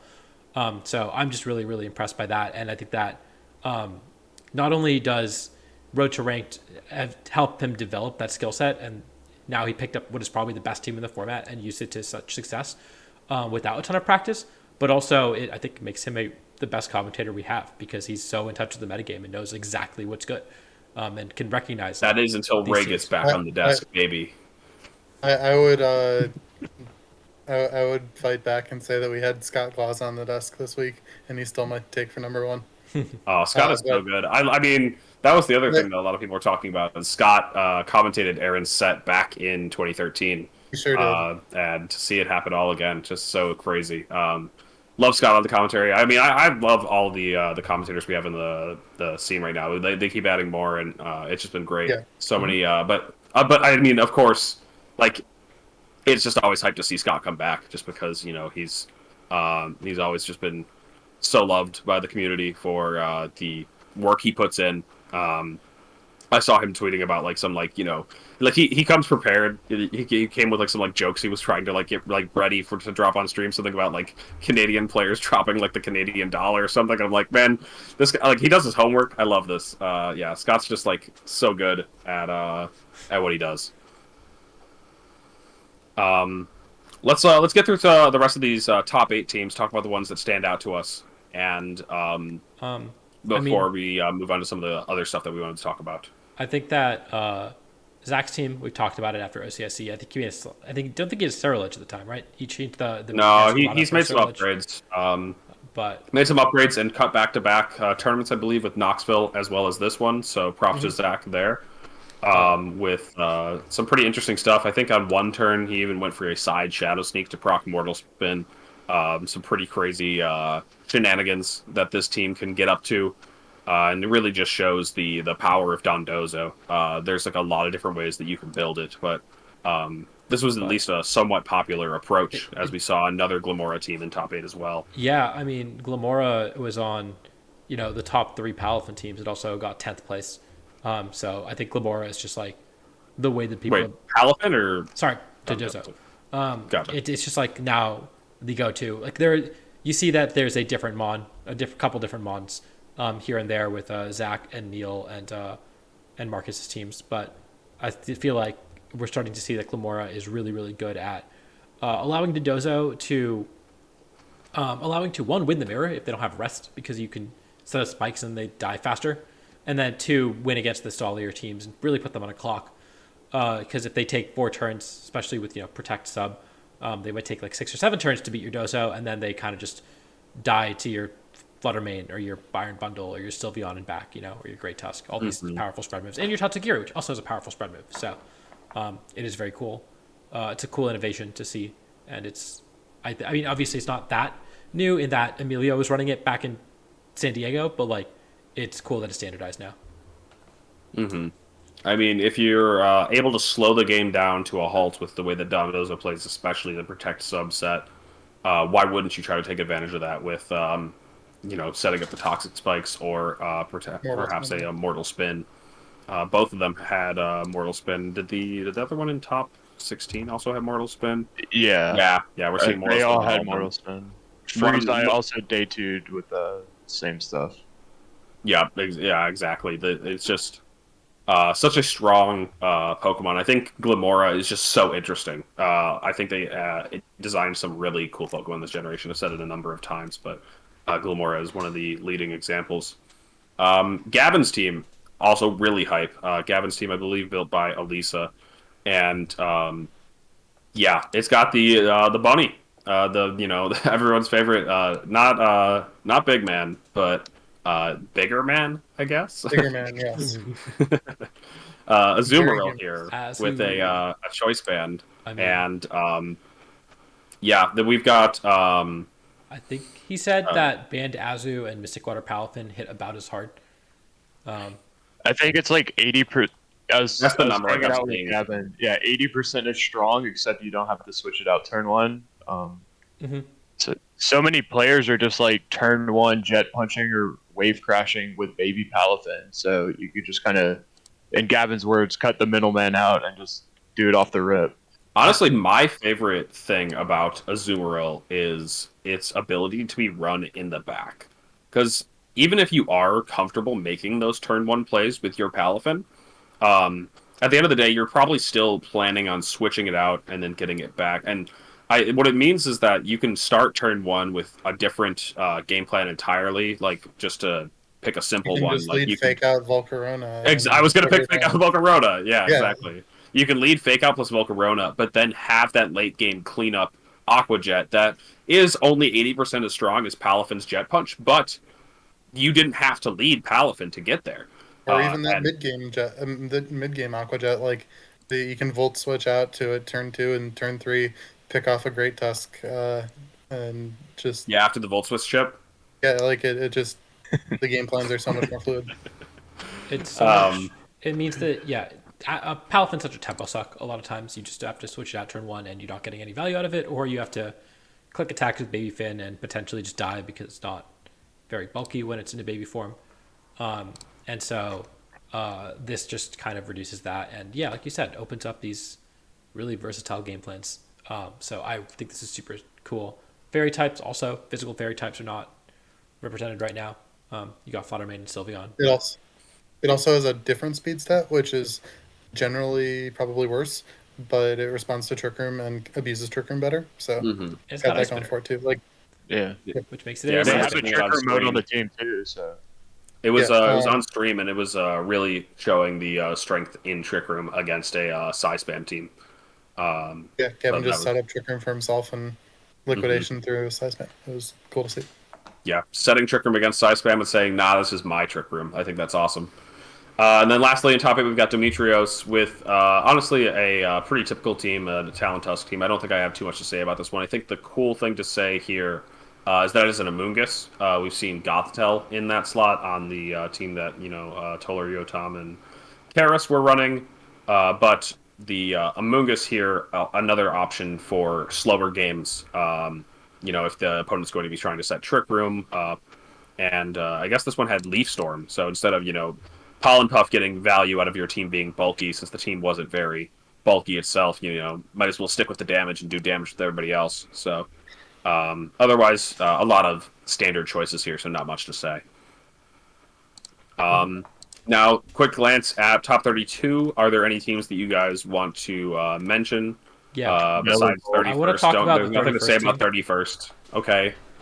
I was gonna say, I was figuring Donald was gonna be like, "Yo, 31's sick." no, I'm This is into the greatest belly top bolt. 31 of all time. What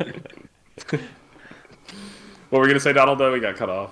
Oh no, I don't even care about my team. I like this belly bolt from Zach. In 13th. Yeah.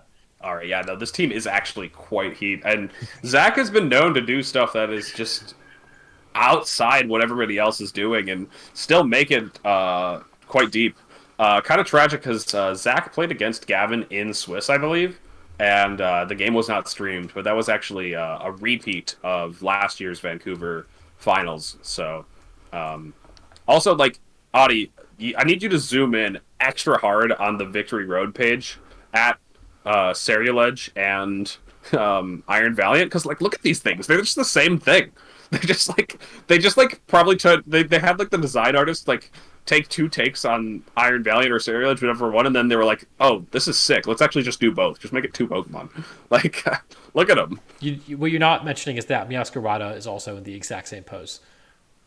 It is in the same pose, but Meowscarada like, and Iron Valiant are literally in the same pose. that's for a different crowd of people. Okay, that. I'm talking about 6 sword arm guys. All right, I'm not talking about standing cats. Okay, so, anyways, point aside, let's talk about the actual team. Bellybolt with the Assault Vest making another comeback, though this one didn't opt to have... actually, this one's got 2 different moves. It's got the Thunderbolt and the Parabolic Charge, but I believe Kutash was running Muddy Water and Sucker Punch, and I kind of liked that set a bit better than this one. It was Terra Water as well. Terra Flying is interesting, though. I don't mind that too much, but Bellybolt is actually quite a menace. I remember... playing against Kutash's team on ladder a couple of times after he had done well with it, and I was just like, how do I kill this thing? It's insane. You hit it, and then it gets its HP back. And then it gets it all back. You have to take it out in one go, or it's gonna just like slurp it all back up. Yeah, I think if you go like look at my like Discord, it's just like me like /DT belly ball. I'm just like, how bulky is this? Why is it always living on one? And I'm just getting farmed by it. It's got pretty alright stats, if we're being honest, bulk wise. Yeah, no, they didn't give it fake stats. It's a real mon. Like we've seen it perform well, multiple points. It's not fake. It's probably not the most optimal way to play the game, but it's viable. Yeah, and this is just another example of Pokemon that I was talking about before we even talked about Belly Bolt. That they knocked it out of the park with the Pokemon they designed for this generation. Just like making them like competitively viable, but in interesting ways, in ways that we haven't seen before. Just to take an example, this team from Zashin has 5 Gen 9 Mons and a Gastrodon. That's true. I mean, there had to be a Gastrodon. You had to like bring it down to earth a little bit some way, right? I mean, yeah, it's tough to see, but how else was he going to beat the rain teams that were everywhere? Oh, you gotta watch out for Kyogre Hydro Vortex. I'm looking honestly all over this team. There's some interesting things. You don't normally see the Life Orb on Serial Edge, so I imagine that does some real damage. Dual stab Iron Valiant with Taunt and Goggles. Well, what? And then like Morning Sun on Iron Mouth. I didn't even know it got Morning Sun. Like, I don't think this is a Pokemon it's that bulky, but maybe it's trained to be bulky and is actually just sticking around. Yeah. It's booster plus Bedef is what it is. Oh, is it? No, I'm just saying shit, but oh, it really could be, right? It could I thought be. you just knew this. I don't know if Zach featured on stream. Yeah, in the last round. I guess Cybertron, but I don't know if he brought Iron Moth. If I didn't know better, I would say this is some closed sheet stuff, but I mean, it got 13th at the tournament, so props, Zach. Sean Mark in chat said it lived a Torkoal Earth Power. The Iron Moth did. Oh, I think that. Excuse me? No, that's actually not that unreasonable. I've played a bit with. I've been on both sides of that. I think, as if it's the booster speed one, you have to run some HP investment because you can't run max special attack, and so I think it just kind of does. Earth Power from Torkoal. You gotta remember, Torkoal does damage with one type. Torkoal does damage with one type, guys. If it's not fire, does invest all. Yeah. If it's not fire, it's not doing damage. Earth Power is cute coverage. Chip. Oh yeah, it's actually very reasonable. It does if you have 4 HP, it's a roll to kill. 12 HP, it's a roll to kill. And this is when you know that the podcast sucks because we're doing calcs on stream. Get this shit out of here. Doing calcs on stream is fine as long as it's one calc. Calc on stream is fine. Let's just run multiple. Just keep them coming. Anybody? All right, we're taking chat suggestions now for calcs you want to see. Okay, let's keep it moving. I just need to see if I can make it plus Bedef. Yeah, no. How much does Belly Bolt Parabolic Charge do to an entire board? Belly Bolt calc stream. No one's looking at the calc except for me, except I built the spread that he's running. 27th place. There was a Bombardier, okay? I want to see the set on the Bombardier. I heard it was a 5-mon team, and they were just like, what else do we add?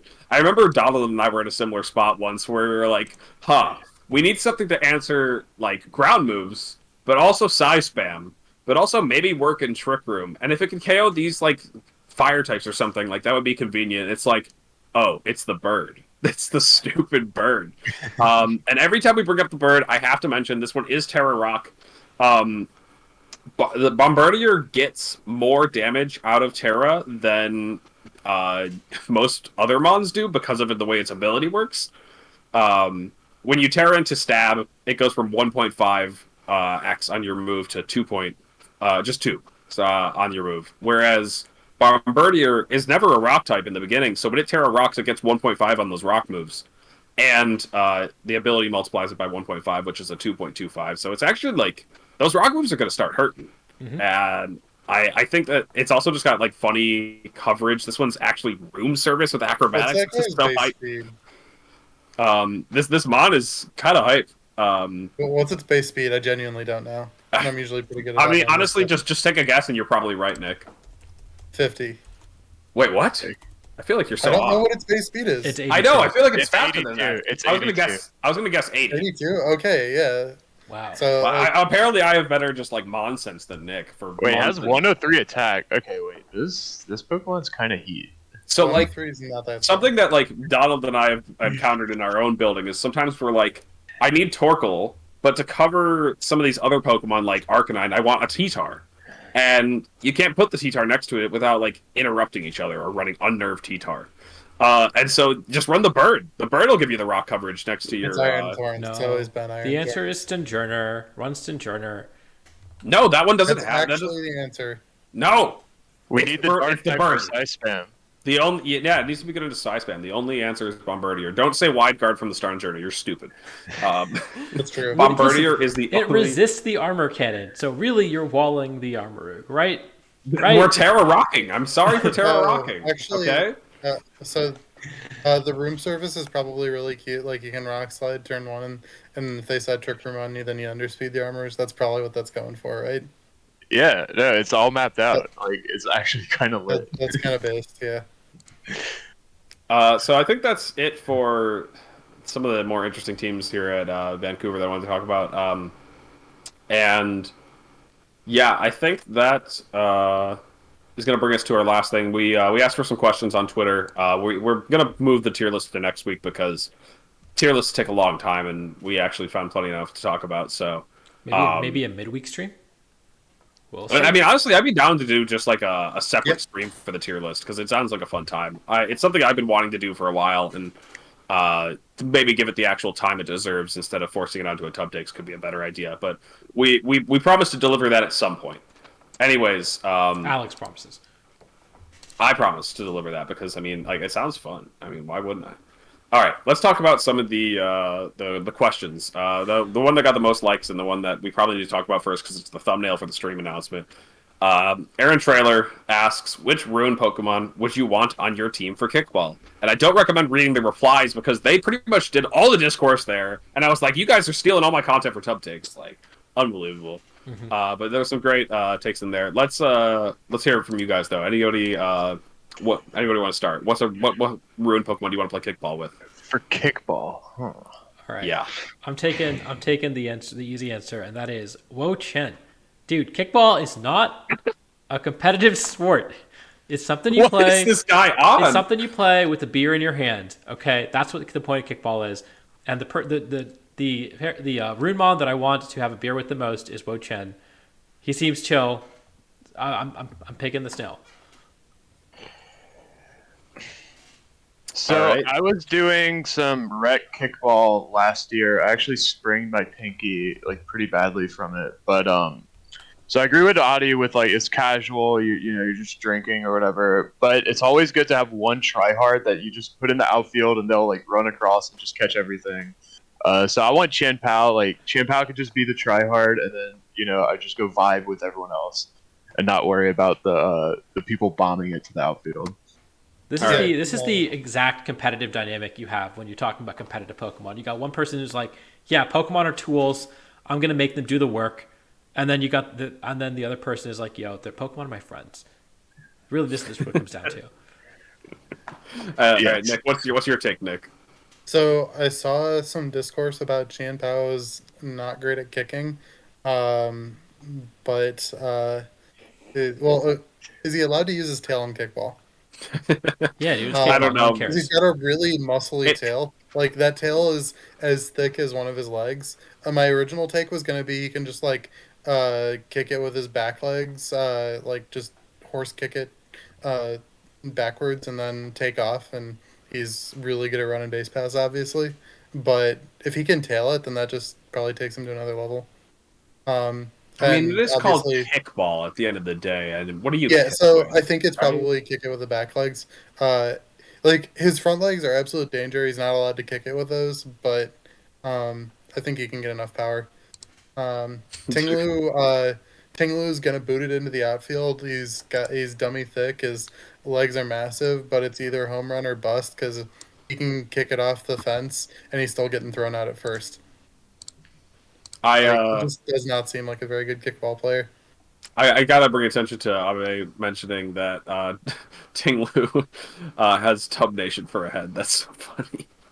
Oh, I don't know why I really never really thought does. about it as just like a tub. Oh, that is such a good take. Oh, I didn't man, realize it was like a bowl. I Oh, forgot, man. I'm saying this on That's stream. nice. I should just be like in a call with you guys, but I forgot. Like we have like a logo almost nearly done. We need to like get on that. Need to just do the final touches on that so we can make the logo here on the stream. All right, I'll go ahead and give my my take, which is actually in line with the other two, and that's I want Chen Pao. Mainly because I feel like Chen Pao is the only one that can actually perform a kick. I'm not feeling like the Ting Lu's going to be able to get the run up, and I think if we're worried about Chen Pao popping the ball with his like fangs, maybe we cover him with like socks or something. You know, he's got to wear like he's got to wear guards on his teeth. I think Chi just has to be the worst. It doesn't look fun to Yeah, hang it's out not with. Did you or did it doesn't you play see the game Scott's well. take on Chi? No, what is this? He said, "I feel like Chi Yu's ability to be the kickball is underexplored in this burgeoning meta." Oh. I would want to kick it out of Regulation C, so. All right. That's true. Regulation C stands for Chi Yu, though. It's because all of them have a C in their name. Like, Do they? Wait, no, Ting Lu doesn't. I know. I wanted you to find it. I had them all pulled up and shit out. Okay. I'm gonna go ahead. I'm gonna selectively pick these questions for which ones that I think are Okay, good. I So, do want to point sorry. out, everyone did say Ting Lu has a perfect kickball size head, and I'm trying to find where Aaron posted an image of it, but he definitely did. No, it's the thumbnail for the. I think it's it was the a thumbnail quote for the tweet. stream announcement. That's right, it is. I- Okay. It I was a stopped quote tweet, Addy. Cool. It was a quote retweet, but also is I asked Aaron to reuse it for the stream announcement. So Yep. So, yeah, you very much could just try to catch it in the bowl. I feel like it's just gonna bounce out of there, though. I mean, he doesn't actually. It's going to bounce out, and also he's so slow. You have to kick it right at him, or he's not going to be able to catch it. Yeah. he's playing It'd be first good like base. in the infield, right? That like if it goes to him, it just picks it up. I mean, you don't even have a catcher in kickball, do you? I guess you do, because you need someone to Yeah, kick it. yeah, you do. You gotta have somebody at home, right? And Yeah. also somebody to like throw the ball back to the pitcher, Yeah. whatever you call it, the roller, whatever. The pitcher, yeah. We have probably a quick one here since we're talking about the ruined Pokemon from Keon Speed. Which ruined Pokemon would ruin your day the most in your daily life? Definitely Chen Pao.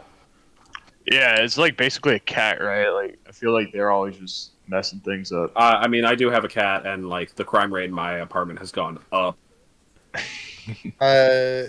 Yes, but like, so if it's Vern doing funny stuff to Alex, that actually makes my day. So, like, it's not going to be Chien Bao for me. I am not like totally sure. Like, any of them seem that aggressive though. Like, probably Chi Yu just isn't going to do much. Maybe Ting Lu's so heavy that he just like breaks stuff by existing. Like, Yeah, he just walks on around accident. Oh like- yeah, I just like I could just see him trying to like move through your apartment, bumping something with his big head.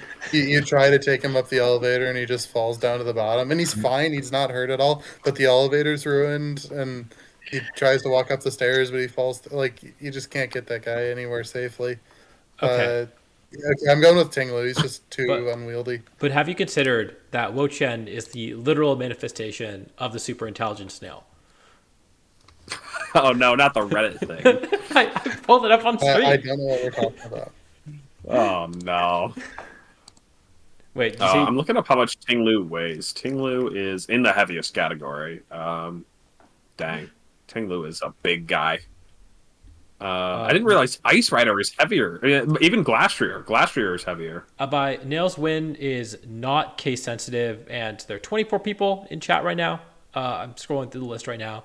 We're probably going to have like 5 or 10 minutes before we actually do it. So this is your, 5-minute warning. Last to call. Sign up. Last call. And if you subscribe, you are 3 times more likely to win the giveaway. So, it's just value for money. It's a $40 value right there. Okay, so moving on to the next question, though.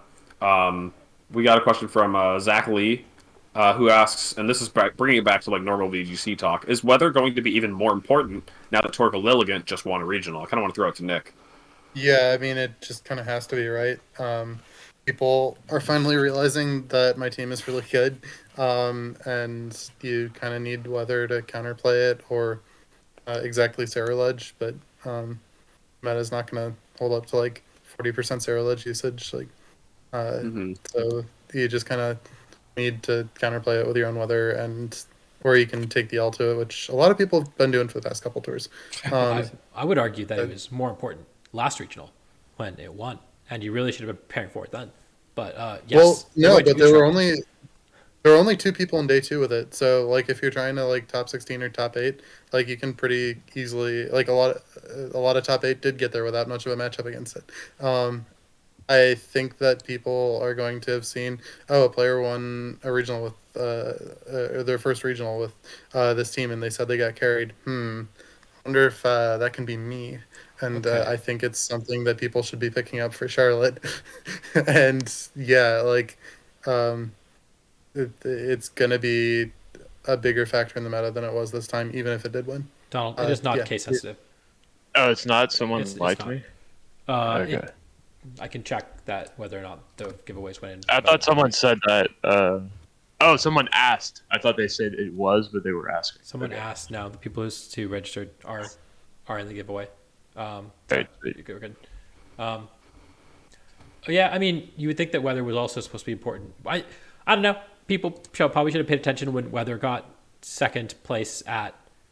There were four two of top Torquils four. and cut over Bochum and Knoxville. Right. So yeah, people it- were supposed to pay more attention to it. And it was, I mean, So maybe we've they're just seen continue not paying attention to it, but we've seen Sand do pretty well. We've seen Rain win a tournament. We've seen Sun win a tournament, and I think it's time. it's time. Everyone knows that it's time for Sand to actually go on and win a tournament. Because I don't think there's anything. There's nothing left. There's nothing left to see at this point. Yeah. No more weathers. Maybe Well, some there's terrain some, could win a tournament. Rain could win, Or a Rain could terrain, win yeah, like a Rain could dedicated win a terrain. regional. Rain's only won an internet this format. Okay, let's But yeah, let's those are move the on three to. weathers. Oh, okay. So I want to mention Raghav's question, just because I think I want to mention that we probably cannot talk about that on stream. I feel like that's just going to create bad blood. Do a hypothetical top cut bracket for the last couple events where you repick the winners based on who would win in an actual physical fight. Okay, but the last two events would have been won by none other than Techno Z, who cut both of them, and would definitely mess up anyone else in top cut. I'm sorry, that's just the answer. But if you do all of day two, I think Matt Tidd does win Vancouver. Do you say and Zach beats me in a fight? Yeah, no doubt. I don't even know the logic behind this, and so I'm also like, this is. I wanted to avoid this on purpose, so I'm not going to give anything. Somebody asked, when will we get a ban list meta again? The answer, I don't know. We don't decide that, but I also don't think they've ever done that like officially. You know, they did Series 6, and that was like they didn't actually run any official tournaments in that one. They maybe were supposed to run one of the Players Cup qualifiers in it, but they made it Series 5 again, and so. Yo, Yeah, Abdul, I don't think the ban list metas are ever something that we are going to play officially. Abdul, thank you for the Um, raid. Welcome I- to everyone who just joined. And if you are just joining, you should exclamation point giveaway or exclamation point nails win to join the giveaway for an hour of coaching from Nick. And if you subscribe, you get a better chance of winning. So also consider doing that. But yeah, we're wrapping up. We're going to be here for like 10 more minutes. If you guys have any questions that you want us to ask to answer, if you have any questions you want us to ask, please let us know, and we will ask those questions We will to ask you those to answer. No, Okay. jokes aside. What is your go-to karaoke song? Oh, that one. Actually, I do have a go-to one, which is "Teenage Dream" by Katy Perry. I remember doing karaoke with Alberto and Gavin back in 2018. And this was before I was even like in tub or anything, and that was like a really formative memory for me because like I was like hanging out with these top players, doing like karaoke, and it was just awesome. And also that story is just making me realize how much more like I'm sure everybody realizes now, but like how crazy of a finals Alberto versus Gavin is. You know, they're like really good friends and have been for a while, so it's just so nuts. What are your guys' karaoke songs though? I got carried away there. I don't have a go-to karaoke song. I'll probably just skim What's a good one? through and pick something on the day. All right, Uh, yeah. It's just the mood, whatever the mood yeah. is calling for. I mean, I've got a pretty wide repertoire. I But understand. I think I don't I know how good of have a singer I am. No one told me to stop when we were in LA. Singing karaoke, I but think that it's more fun if you pick a song that you clearly can't sing. You know, like I've got some songs that I yeah, think I'm like okay at singing, but I just want to I actually scream. did one of those, and I just felt bad because I wasn't like really sticking with. I was just like dropping lyrics.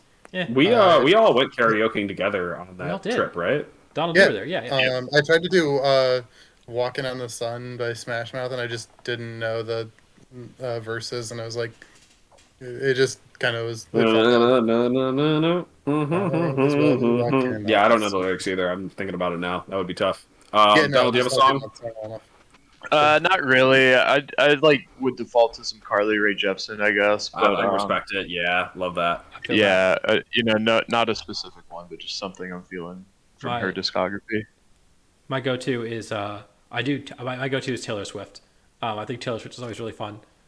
"You Belong with Me" is a really good one to do. T Swift is a good pick. So I actually have a karaoke playlist that I made in college, so I haven't updated it in a while, but that's on the playlist. All right, I think that's pretty much it. Somebody asked for the defensive Terra type ranking, and yeah, we're gonna definitely do that on another stream. Nino asked, and this will be the last one. Who would win in a top 4 cut of you guys? And Depends on who has matchup. yeah, so I think it would probably be Audie winning because that guy just like always randomly has like good matchup against my teams for no apparent reason, and then just like kind of lucks his way to a victory. That's just kind of how it goes. Alex would luck me in top 4. I think I would the never. answer is that Nails would have built my team, and then he would have figured out the mirror match at some point. And Alex would have built Donald's team, and Alex probably would have figured out the mirror match too.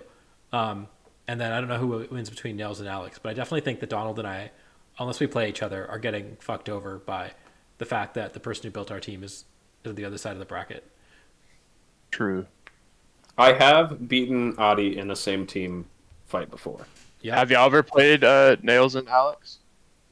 Never. Yeah, no, Collinsville 2017. He brutally hexed me out. He led Coco Arcanine. One could argue you left yourself open to it. Yeah, no, I led my Gigalith into his Coco Arcanine, and he clicked T-Bolt on my Gigalith turn 1, and I full paired the first 3 turns of the game instead of clicking Rock Slide 3 times. I mean, that's what happens when you run a slower team, man. I don't know.